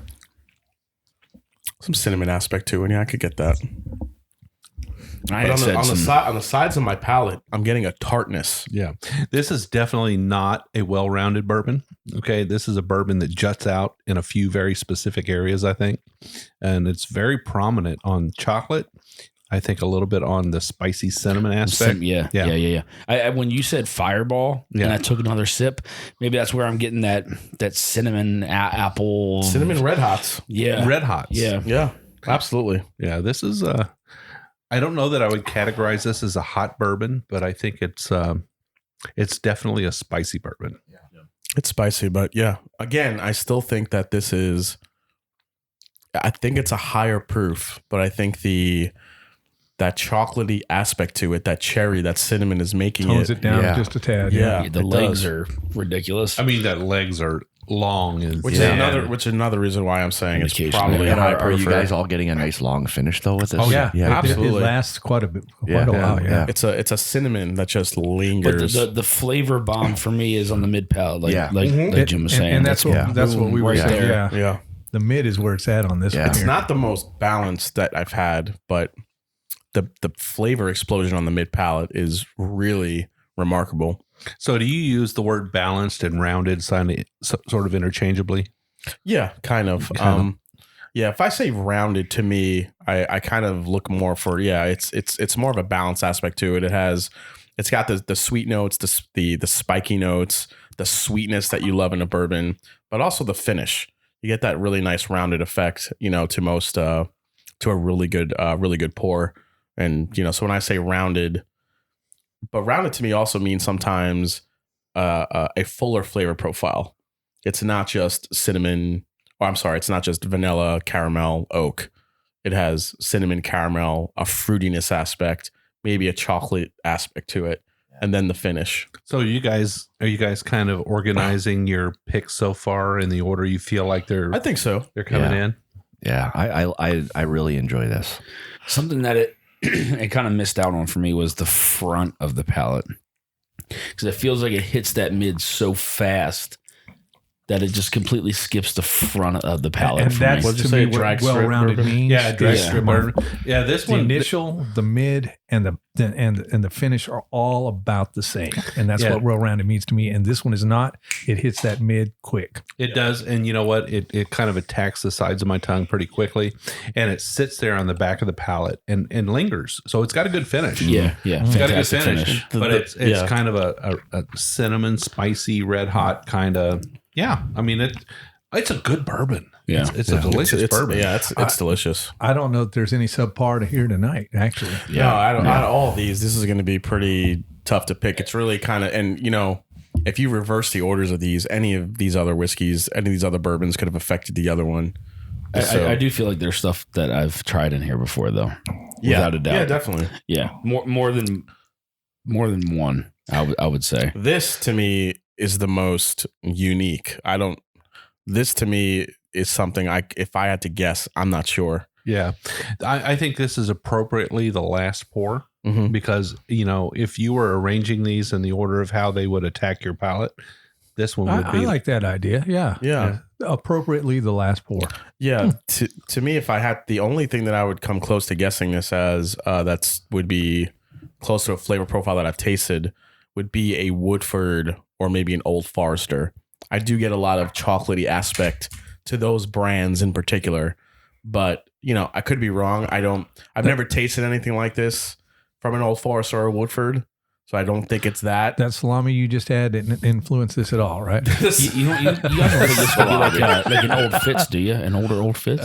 Yeah, no, this is not a weeded bourbon. This is definitely not weeded. Yeah. Old Fitz is definitely way more at ease in this. Weeded bourbons can exhibit a little bit of a spicy flavor. They do that. Yeah. But yeah, I don't think this is Old Fitz like, in my opinion. I still think there's more up front than you guys are saying. I do get more of a balance. I still do get stuff forward, mid and finish. For me. So when you first, Scott, after your nose, when you first took that initial sip, what was that initial impression on the front of your tongue? I got a really nice, kind of vanilla creme brulee note. Okay. Yeah. Initially. Wow. So what do you guys think about some of the new releases that have come out recently? Oh, new releases that have come out recently or releases that are upcoming? Well, either one. Let's talk about both. I'll chime in on this. Yeah. I'm a huge fan of the new Four Roses Small Batch Select. Oh, yeah. I think it's just a fantastic, bourbon. And maybe it was a little bit when you heard Brent Elliott talk about how they wanted this to be a combo of their limited edition and maybe Al Young, that you start to think, oh my God, I love both of those. But when you start really drinking it, it gives you that really well-rounded everything that I think people really enjoy from Four Roses. Yeah, I to your point, I think I had talked to you about this before, was when you give that time to open up and sit, you pull so many different flavors out from that bourbon. I mean, you get some of the mint and you get some of the fruity sweetness. But I mean, you let it sit for a little while and the profile completely changed for me anyway. And I think I told you that. Did anybody bring any? It could be in here. Yeah, it could be in here. I don't know. Guys. Since you're talking about it, I don't know. I didn't get that little just tinge of bitterness on the back end that I got from that. Did you guys get the same thing when you were drinking it? The more I sipped it, the better the finish got for me personally. The more I sipped on it, the finish for me almost got effervescent, almost like a tingly, like a tingly brightness. Yeah, to I got it. the same thing. Yeah, maybe I might have taken that as a bitterness, but maybe it wasn't a bitterness. Maybe more tingly. It was a tingliness. It's kind of the same finish. Remember, you brought up the cream of Kentucky earlier, right? And that to me had a very effervescent finish to it. Right. And that the cream of Kentucky. Cream of Kentucky. Yeah. And that kind of reminded me of that finish a little bit. Not as bright as the cream of Kentucky, not as long, but similar. Okay. All right. Well, I tell you what, I really like that bourbon. We had that in I think episode 3 or something like that, where we had that bourbon with Jeff Irish at Bourbon Barrel Rehab. And I really like that bourbon. I think it's LE-ish, kind of ish. Yeah, I agree. But it definitely falls short. If you have it side by side with like the 130th or an Al Young, I haven't had it with the Al Young, but I had it with the 130th. You could definitely tell it's not there. Yeah. The nose, when I did my review on it, and I think I said in my review, the nose reminded me of the 130th. Okay. The flavor profile did not. The mouthfeel and everything was definitely different. But I think what it offers, you have to pay $140, $150, $160 for $130th. That's retail. Yeah. What it offers for you at $60-ish, you can get pretty close to it. And I think that's a remarkable product. So you guys happy it's on the shelf at 50, 60 and you can get it just about any time you want? Yes. Yeah, we don't get I was able to pick up a bottle while I was down here. I got one from Jason before. And I think for $55, $60, I mean, non-chill filtered, good proof, 104 proof. It falls right into that category of something I really, really enjoy. So close enough for the price, basically. Yes. I would think so. I think for what others are offering out there, you're getting a quality bourbon from a quality distillery at a good proof, non-chill filtered. It's really everything, a bourbon lover, would really want. Mm-hmm. Yeah, I think I drank my first bottle in the first few days. And then I did an Instagram glamour shot. And then I drank my second bottle in the next few days. And then here I am without any Four Roses, small batch select. But that's all right. For me, I would think trying to think. So a small batch select definitely falls in there. Four Gate is another one that I absolutely freaked out over. But I have not had it yet. Yeah, Four Gate. Listen, it's a source whiskey, but what they did with it is they took they found these very kind of unique sherry barrels, these Oloroso sherry casks that held rum. And then they dumped that, and then they aged this 11-year bourbon in those casks. So it has a George T. Stagg antique collection type nose, front of the palate, but the finish is just a whole nother animal. There's sweetness, there's molasses, there's brown sugars. It really blew me away. And the good thing is it's on the shelves. You can go get it. You can get it here, Kentucky and Tennessee. Yeah. And it's a steep price point. I mean, it's $200. It's $200, unfortunately. But if you're a collector, or if you really if you don't mind paying the price for something that unique, then it's definitely a pickup for me. Your friend Jason has a bottle. And one other one I'm looking forward to is the Wild Turkey Cornerstone, the rye. Cornerstone, yeah. I cannot wait for that one to hit the market. So this is a rye coming from Wild Turkey. Yep. And this is something that Bruce is kind of behind, right? Correct. Yeah. So I guess Jimmy and Eddie are not rye guys, but Bruce, on the other hand, is a rye guy. Yeah. This release, it's something that actually David and I have been talking about. We've been really looking forward to it. It's supposed to release on Father's Day, apparently. So I cannot wait to get my hands on that and try that. I'm a huge fan of Wild Turkey. We were just there today. So you're going to be calling me on the day before Father's Day and saying, Jim, are you running down to Wild Turkey? I don't know about that. I have a couple contacts working on getting me a bottle as soon as possible. So we'll see what happens. Father's Day, Jason, when your mother and I were talking. You're going to really love that Cornerstone, by the way. Yeah. It's going to be good for me, you think? Yes, all right. You'll love it. I'll get you a bottle of that. Don't worry. But speaking of about to be released, and I don't know how you guys are. When I've had some good stuff the day before, it still lingers the day after. Yeah. So when Old Carter puts out that bourbon June 14th, their bourbon, it's pretty good stuff. Yeah. I have to say, I don't know for the price, depending on who you are, but looking forward to that. That's going to be a good one too. A lot of these new releases we're talking about, if you take price out of the aspect, let's take price out of the aspect. These are really. Old Carter, and that was the nice part. I mean, the other night, I know you guys had just recorded recently a podcast with Mark and Sherry Carter. We also had a nice time with them the other night, and that's what the bartenders were saying. Got to taste a lot of stuff as you both did, and the passion that they have behind their product. I mean, it really translates into that whiskey. Yeah. And again, aside from price point, it's just one of those brands you really love to support. And I mean, it's delicious bourbon and rye. And I will say it's as solid a product as anything out there. Yeah. Now, a lot of our listeners are not in Kentucky. They're around the world, certainly throughout the United States and around the world. But, Carter is a Kentucky only release.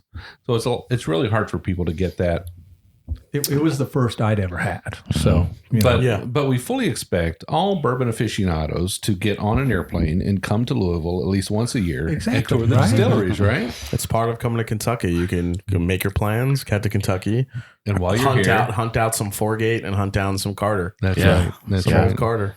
Yeah, that's right. What about you, Dan? What's your favorite upcoming release or something coming out? I mean, I honestly, you had mentioned Foregate, and that's I mean, that stuff is fantastic. I have I think like a little less than half a bottle left at home. So you heathen. Yeah, and you didn't bring it. I know. Well, maybe I might have a sample in the car. Well, but Dan did bring a Dusty. So I did. Yeah. Dan was kind enough to share his Old Taylor bourbon from 1944. Yeah. I mean. Oh yeah, that hit me. You know, for what it was, it hit me harder than what I thought it would. It drinks hotter than 100 proof for sure. So one last new release that we'll talk about here, and it's not out yet, but it will be very soon, is the 114 from Buffalo Trace, right? The antique, the foolproof. The Weller full proof. Everybody looking forward to that? Yeah. I am. I'm kind of holding back my enthusiasm until I try it. Yeah. I mean, Antique 107.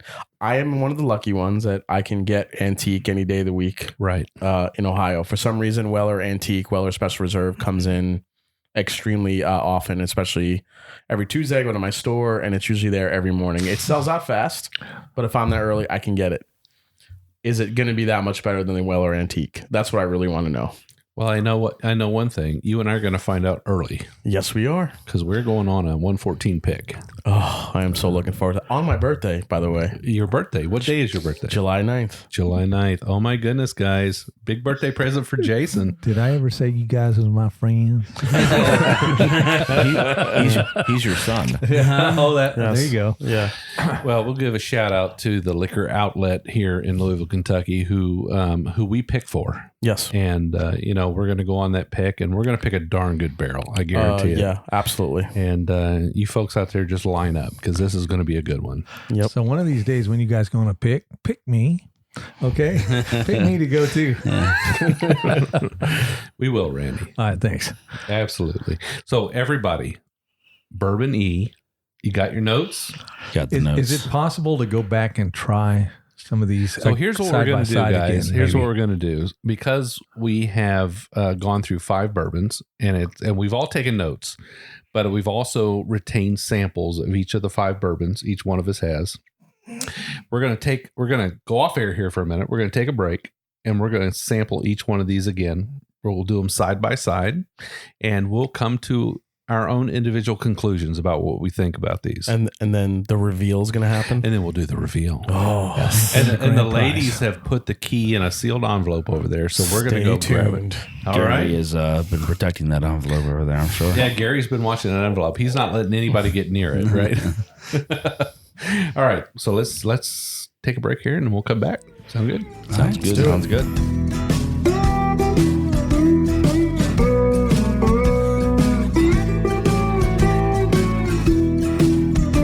Okay, guys, so we have all tabulated all of our scores. I think we all know where we sit, right? Yes. Scott, you know where you sit? Yes. Dan? I do. Jason? I'm ready. Randy? In amongst the mist and confusion, yes, I think I have some semblance of order. Okay, so here's what we're going to do. We're going to go around the table here, and we're going to talk about who's number 1, what you got your number 1 for, and then, just sort of mention your other ones in order, but we're going to focus on what your number 1 was, because by the time we get through 5 bourbons for 5 guys, it's going to get kind of confusing. So we can be here till midnight. And what everybody wants to know is, what are they and what order did they come in? So we'll get to that after we do our reveal. Sound good? Sounds good. All right, Randy, what do we got? I went with B as my my number 1 was actually the Infinity because I poured them all into one. That sucker was bad. We can confirm it was fantastic. Yeah, it's a fantastic blend. That's the winner tonight, but we can't do that. So I went with B because it had, to me, the best all around. I got a good beginning, I got a good mid around that corner, and a good finish on that B.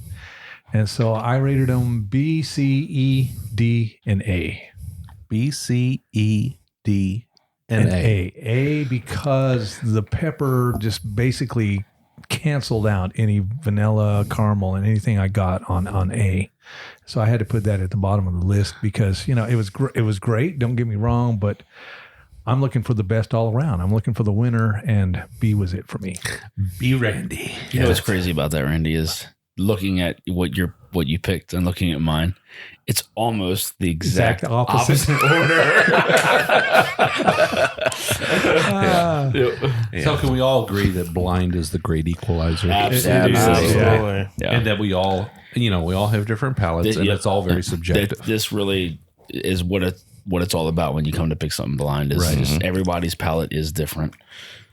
Absolutely. Scott, where are we at with you, buddy? So, like Randy, I actually went with C. However, I chose C because of what he described, the full experience. It's beginning, middle, finish. It was everything that I think I love in a bourbon. Nice long finish. You get a nice, forward palate, profile. Mid was nice and spicy and still sweet. Nice long finish. Hit you with that rye with still some final sweetness. So I went with C as my winner, and my order was C, E, B, A, D. C, E, B, A, D. Correct. But C was number 2 for me. So this, that one keeps popping up, doesn't it? Yeah. So we got B, Randy, and C, Scott. All right, Dan. It keeps popping up until you get to me, okay? All right. That's where we're different a little bit. Dusty Dan. So for me, I went with A, to be honest with you. My number one pick, again, you get that fruity sweetness, the jam, a little bit of the earthy notes, the sweet spice and the peppery finish on the end. For me, that's what I like. It almost reminds me of the spiciness that you get from a turkey. Or maybe sometimes some of those Russell's Reserve picks. I like that peppery finish toward the end, but that sweet style jam and that those little bit of earthy notes that really caught on to me. So my order was A, E, D, C, B. A, E, D, C, B. Correct. So it's... Well, we can't help it. He's bass backwards. But whatever. Yeah.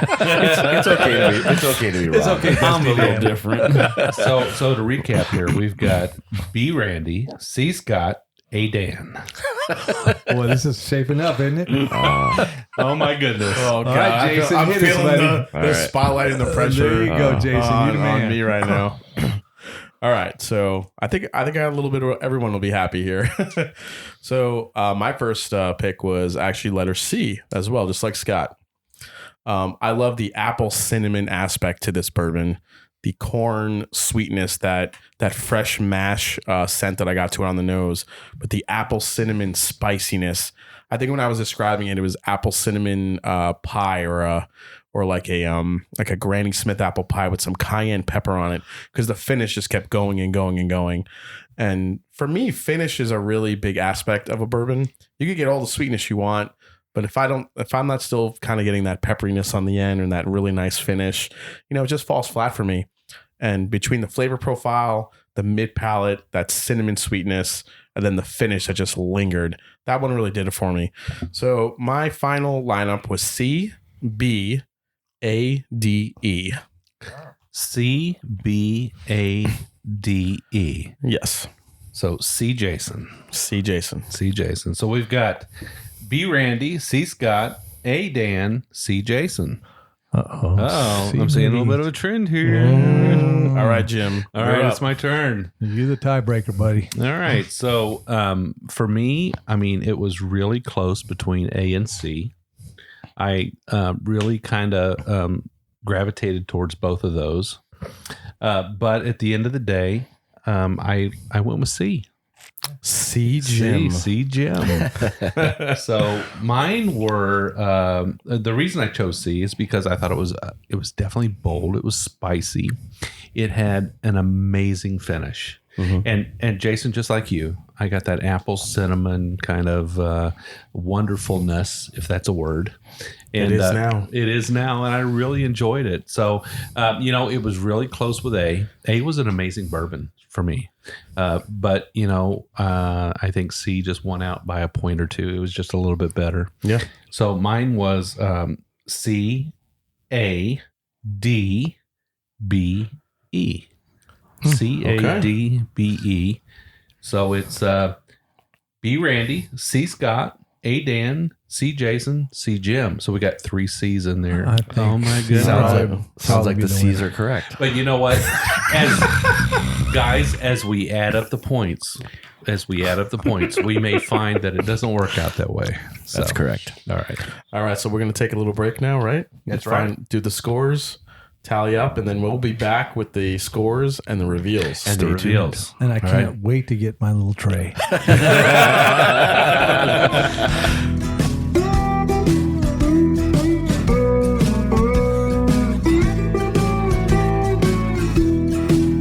Oh my gosh, it is results time. I'm so excited about this. What do you guys think? Well, Jim, let's get this out of the way first. One thing we all agreed is the Infinity was freaking awesome. It really was. Take a bottle of that on buying I'm it. telling you, I want some of this. We got to work on that. I think we can now consider ourselves master blenders. One thing I do want to say, though, and I think everybody's disagreed with me here, is there's a Heaven Hill product in here.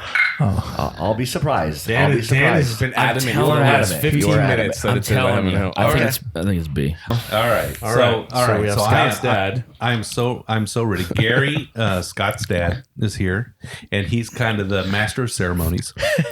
He has already opened the sealed envelope, and he is going to let us know what the last place bottle was, and this would be bottle. Hold on, before we go D. that far, Gary, can you read at this point? Sampling all this, are you still? I'm confident. He's confident. Okay, all right. So this would be the last place would be bottle D, which had 11 points. Bottle D. D is in D as in David. dog. Dog. Delta. David. he's Delta. pulling it out. Wait, I was in the military. Delta.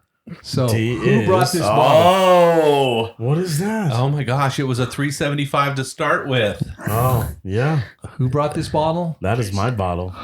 Oh my goodness! I can't see it. That is a Buffalo Trace single oak project. Oh my gosh! Is that Barrel the 149. Oh my That's goodness! crazy. I know. Let me see that bottle. That's Yeah. insane. But you know what, though? How many of us said that there was Buffalo Trace product in here? Yeah. In several of these Yeah. tastings, we said that there was Buffalo Trace product in here. I feel so ashamed. I thought this was a WB Saffel. Yeah, that is the Buffalo Trace single oak project line that they've released. We actually had a sip of this not too long ago, and I decided to. I wasn't sure if I was going to throw this in the blind or not. Yeah. I figured it had such a unique flavor profile. I would. And I'm glad everybody got to try it. It's a very unique flavor. You would never think that this was a Buffalo Trace. So It was really good. really good. Really good. In fact, all the bourbons tonight were. Yeah, I mean, excellent. I was just going to say that, Jim, there was nothing here that wasn't good. Everything was really Phenom. tasty. Yeah, these and are all like, We're splitting hairs Yeah, at this point. absolutely. Absolutely. I could have taken the last place bourbon here and just sit down Absolutely. in a chair. There's with no it. shame in anything. no we shame have None here. whatsoever. Yeah. All right. So next on our list, actually, what we had was bottle E. Bottle E had 13 points, and bottle E was the 4th place bottle. So what we have here is, and the reveal is out. Scott? Oh, The John Henry. John that's Henry. that's the J. Henry. So this Well, is hand the bottle to Scott so Yeah. he can tell us about it. yeah. So this is a Wisconsin bourbon, and this was actually chosen by Nancy Fraley, Oh, okay. and she did a pick and pulled this barrel aside and told them to bottle this. Do not blend it with anything. And it's bottled at cask strength at just under 120 proof, and it's aged 7 years. And this is the one that at least you and I, Dan, maybe Jason as well thought we got like a fireball on kind of a little bit. Yeah, a little bit. Yeah. So Yep. it's a little bit of a hot bourbon, but it's a delicious. What was the proof on that again, Scott? Just shy of 120. It doesn't have the proof. Wow. It's like 59.94 percent ABV. Yeah, 120. For all of you on the fringe, it'll still bring you a new one all the way. Yeah. That's right. All right, so our next two bourbons, and we're not going to take the time to figure out which one is third and which Better one is than the second or second, whatever. But basically, the next bourbon, I'm just going to say is B. And B had 15 points. Bourbon B. This is my guess at a Heaven Hill. And Dan, you would be right. Dan. There you are. Dead on, buddy. Very interesting. Wow. So this- what barrel is that? Because that is really good, man. 6105. This is the 10-year Henry McKenna. Bottle and bond. Bottle and bond. My and word. it won international whiskey. And my bourbon cousin Yeah. Fred Minnick was involved in all World this. Whiskey of the Year. And I said to myself, you know what? Let's see what these guys really have. If this is supposed to be considered one of the top, let's see what they have. And the reason, and like I said, it came out to me. I did not actually know that this was mine, but it had the overall. It hit you at the front, it hit you at the mid palate, and it hit you at the end. It was did. a It was delicious, well-rounded. well-rounded bourbon. And it's only 100 proof. Yeah. But I wanted to see basically how you heavy hitters would take something that wasn't 190 proof golden grain crap, Cold grade. Anyway, but that's what B was. Yeah. So Well, I tell you what, if you want to score well in the competition, you bring Henry McKenna Bottle and Bond. Yeah. Dan calling out the Heaven Hill. I had that's awesome. some great notes on this one. Yeah. And it's Yeah. unbelievable. It's like Again, there's fantastic. nothing wrong with that bottle at Yeah. all. And No. The it's, spiciness, fruitiness, cookies, pecans. I mean, it was all Yeah. over the the place. roasted pecan. I like honey that. graham Yeah, crackers, yeah. honey graham crackers. Yeah, it was. All right. Well, there was a tie for that place, and the next one was A, which had also 15 points. Yep. And we have a 4 roses. yeah. Four Which- roses. This We is called. Yeah. We called Is that A. what- B. yeah, we said? Yeah. We said A was 4 roses. Yeah. We called it. This is it's a 4 roses. It's a 9-year, 3-month OESV Brent Elliott Select pick. So that's the 20% rye mash bill, the delicate fruitiness and the creamy, fruity pick, and just really good. And it came in at 62.6% ABV. So The funny thing is when I was drinking these samples, I thought that was mine. I thought the one I brought. I was like, that's the one I brought. It was so good. Yeah. Okay. Yeah, Oh my A, God. we called it out as 4 roses for Yeah. that rye spice, and that was, I can't believe Absolutely out of delicious. all of them that we hit that one. Yeah. And of course, with 21 points was the letter C bourbon. And it is, it's something that I've tasted too. I What- think what is Jason that? called it out. Did I call that one out too? Oh, yes. H. Taylor. H. Taylor Yeah. Barrel Proof. I knew it. So good. Wow. So good. So this is the 2018 E.H. Taylor. This is the 129.7. 7. I knew it. Oh Yeah. my God. I can't believe oh my So God. good. That Jason, your palate is amazing. I can't believe I nailed that. It's that pecan, that apple cinnamon. That is Colonel Taylor Barrel Proof 2018 all day. Yeah. Wow. So it's a good bourbon. But I tell you what, guys, all these bourbons were just absolutely fantastic. Fantastic. Delicious bourbons. And you know what? I hadn't even heard of yours, Scott. I Yeah. hadn't heard of it yet. Yeah. They're doing some neat things and stuff up there. So hopefully they'll maybe get down here and you guys can try it. But if the price is right, I'll ship some lime water up there too. So what we're going to do is we're going to take what's remaining. So we filled, in order to prepare for this blind, we filled 5 375 flasks with our bottles. And I'm looking here at those 5 flasks, and they all have about a quarter fill left in them. Yep. We're going to mix them all together. We're blending them. I'm telling you, the infinity on this beat everything. Hands down. It was. I've been you can bottle it. Sipping on this right here, and I'm like, So we'll all take one of these home with a little bit in it and enjoy it. Remember this day. That's gonna be some good. Absolutely, It'll be a man. great reminder. Great memories. Yeah. Yep. So let's take a minute here and talk a little bit about what you guys have going on, because we've got Jason with the Mash and Drum. We've got Scott with My Bourbon Journey. We've got Dan who's getting ready to start a channel. Let's talk a little bit about what you guys have going on here and what your listeners and your viewers can expect for the future. I would say for me, I'm as much as I love doing reviews, I've been focusing lately on doing some of these head-to-heads. I call them a special series called Double Base, where I take two whiskeys. I think if I going into a liquor store and thinking, man, should I get that one or should I get that one? I've gotten some really great suggestions from viewers and people that are watching, and I've gotten so many suggestions. That's incredible.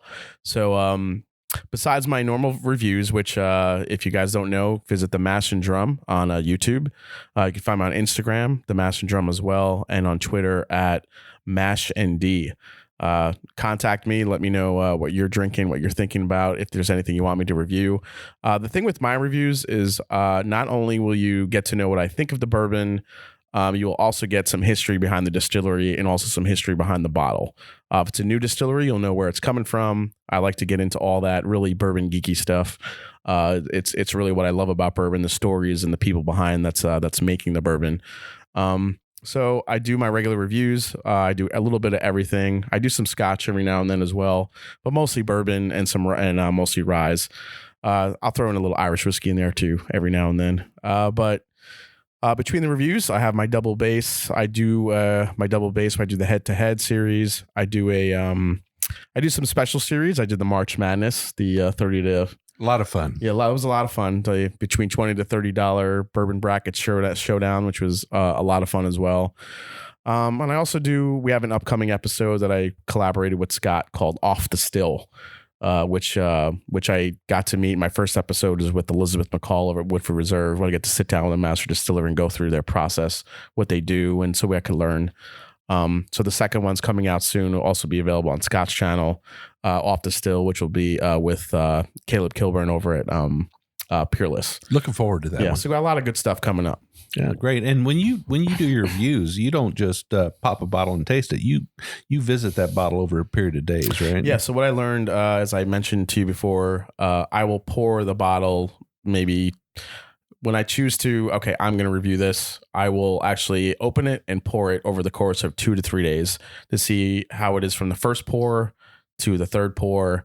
And then once I get into the review after a day of rest, I see how it's reacted, how it still tastes. Consistency for me is a huge part of a good bourbon. I like to see if the first sip is the same as the fourth, fifth sip, or if it's evolved or changed for the better. Change, right? They do change. Yeah. So for me, I don't think you could really judge a bourbon, Scotch, whatever it may be, on a neck pour. I really think you have to sit with it, give it time. And that's the only way I can provide an accurate review, for the reviewers. And, we go into price and stuff and the value. And if I review something that's a little bit hard to find, then what I'll do is I'll give you recommendations on stuff that's, might be a little bit similar. Right. So I do my research on that too. Good deal. And awesome. And like I said, after having a few pours with Jim and the hotter stuff, when he first mentioned you, Jason, I thought it was smashed and drunk instead of mash and drum. And I said, if you go back to my earlier episodes and watch my barrel proof lights, probably getting close to smash and drunk.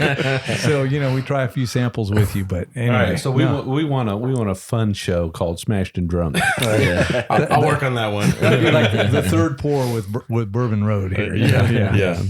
So right, Dan, you've got some things in your future. Why don't you tell us a little bit of what you might have? I do. After spending a lot of time here in Kentucky with these guys, and really just I've talked to both of them about maybe starting up a channel and what to call it and what to review. And I mean, talking to, both these guys, I really want to pick their brains because they both have really great channels and I've supported both of them the whole time. So, but yeah, I think, maybe coming out with a channel called, Dusty Dan's Bourbon and Whiskey Reviews or Taste of Trout is out. I think that's out for now. I don't think my wife would like that one too much, but going and tasting some of the dusty stuff that I have, maybe once a month and doing, maybe 3 other reviews of something that's easily, accessible to the, the outside world. And, I'm really looking forward to doing it. I've wanted to do it. And, I would hope I would get the same support that, both these guys have on their channels. So well, I think you already get a lot of love online. So it's pretty good. And you're located, that's appreciated. You're located in Baltimore. Yeah. Okay, I'm located Baltimore. out of Baltimore, about 15 minutes outside the city. So why don't we let everybody know where they can follow you at, that when the time comes, they already know. Yeah, absolutely. I mean, you can really find me on Instagram at the Dan Trout, and then just on Facebook at Dan Trout. So I'll probably do a lot of my stuff on Instagram more than Facebook, but we'll see what happens. I might make that transition. So if they follow you, they'll know when it's coming. Absolutely, all right. Absolutely. I'll make sure it's posted, and we'll have everything ready. So awesome. Yeah, I'm looking forward to those Dusties, buddy. Yeah, man. Scott, you have the floor. Thank you very much, and thanks for having us on today's podcast. Hey, it's been fun. It was a great time. Fun, man. Very, very appreciative. My channel, My Bourbon Journey, similar to Jason. So I think it's now going through and having a channel for roughly 2.5 years. I've kind of come to the conclusion that, doing reviews are a lot of fun, individually. And fortunately, I've been very lucky to have had a lot of things sent to me from different distilleries, a lot of times craft stuff. I really enjoy tasting a lot of different whiskeys, similar to how we did it, tonight, but tasting these different profiles, whether it's young, old, whatever it may be, and really getting the nuance of where some of these whiskeys are coming from, kind of around the country was something for me that really intrigued me to the point where I wanted to reach out to people and do these reviews. Outside of that, I guess a couple of other things, the head-to-heads like Jason does on his channel. I think doing these for people that are, new to whiskey or just wanting to know a little bit more, that doing head-to-heads versus just an individual review gives people a nice perspective of what it is they're tasting, profiles, and when you describe something up against something else, now that may sway them one way or another as to what it is that they really prefer, hot, spicy, sweet, whatever it may be, and really allowing people to understand that was something that I recently kind of started doing, and I did it with Elijah Craig and what was the other one I matched it up with? Elijah Craig and I've drawn a blank, but the other whiskey, correct. And I feel that those are important, videos to do for people. And then the other thing I really have a good time doing is a lot of the live streams where I'm able to interact with people within the whiskey, industry, whether it's master distillers, blenders, whatever it may be, even collaborating, with other channels like, Jason and hopefully someday Dan. And, it allows us to do the podcasts and things. So, being able to do those things are a lot of fun, and I'll kind of continue to do a lot of the same types of things and just kind of really be more of a mixed bag and mix in some different things, here and there, but all still surrounded mostly involving, bourbons and ryes. I don't really venture out into the scotches and things like that. So Scott, how do we get in touch with you? What's the best way, social media, to get in touch? Obviously, My Bourbon Journey on YouTube. Also have Instagram, My Bourbon Journey there as well. Same thing through Twitter, My Bourbon Journey. And there's also a Facebook page dedicated just to that, where I'll upload videos and things like that. So that's awesome. I'll tell you what I really appreciate, Scott. When I tune into your channel, I'm able to find out about bourbons and other whiskeys that, are not in the limelight. Yeah, thank you very much. And again, I get, going back, I've had a lot of support from a lot of, the people, channels, Jason specifically, Dan, they've all been supporters, yourself, I've gotten a lot of, just good feedback, all that kind of stuff. So I'm very thankful for everybody with that. Yeah. To echo Scott's comments on live streams, I do a live stream usually every Wednesday night at 9 p.m. Eastern Standard Time. And that's the time that we get to interact with the viewers, talk to them, kind of do a live production of what we love to do, talk about bourbon, talk about whiskey, whatever it may be. And, your support, Randy, Dan is always in the chat room, everybody who watches. That's the time when we really get to the people that watch, the viewers that show up for the live streams are the ones that really drive basically drive the content for what we're doing. Yeah, they drive the drive within us, if that makes sense. It's a great community because, the interaction between them. And, when I bounce between your channel and Scott's channel, I see a lot of the same people. Yeah. A lot of the same people there. So this is a community that, that is supporting you guys, across the board. Yeah. Hey, Jason, don't you think B was the best, actually? I don't have to get on this chat thing, man. Colonel Taylor Barrel Proof was my bourbon of the year last year. It's absolutely fantastic. Now, I want to say I knew that, so you'd pick it, but not only did I pick it, but I called it. Yeah, you did. And hey, shout out. Dan, you were right on, bud, with the Heaven Hill stuff. Yeah, we called it too. I knew it was something I tasted brother. before, but no. Well, I tell you what, guys, we've got a fine room of palates here, and everybody brought great bourbons tonight. We had an awesome time. What an amazing time to sit around with friends, drink bourbon, talk about industry-related stuff, and maybe some things that aren't, so much in the industry, but just a lot of fun hanging out. Glad you guys could come to Louisville. Thank you. Yeah. Thank you for having us. Thank you for having us, Jim. Yeah, it was a blast. Mash and Drum, My Bourbon Journey. Dan, we're looking forward to Dusty Dan. Yes, sir. Taste of Trout. No, just joking. But anyway, guys, we enjoyed it. A lot of fun. This is a great time, man. Yeah, Thank you very much. Let's do this again real soon. Absolutely. Right, sounds good. All right.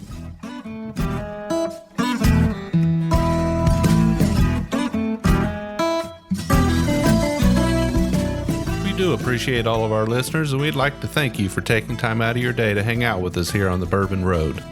We hope you enjoyed today's show, and if so, we would appreciate if you'd subscribe and rate us a 5-star with a review on iTunes. Make sure you follow us on Facebook, Twitter, and Instagram at The Bourbon Road. That way you'll be kept in the loop on all the Bourbon Road happenings. You can also visit our website at thebourbonroad.com to read our blog, listen to the show, or reach out to us directly. We always welcome comments or suggestions, and if you have an idea for a particular guest or topic, be sure to let us know. And again, thanks for hanging out with us.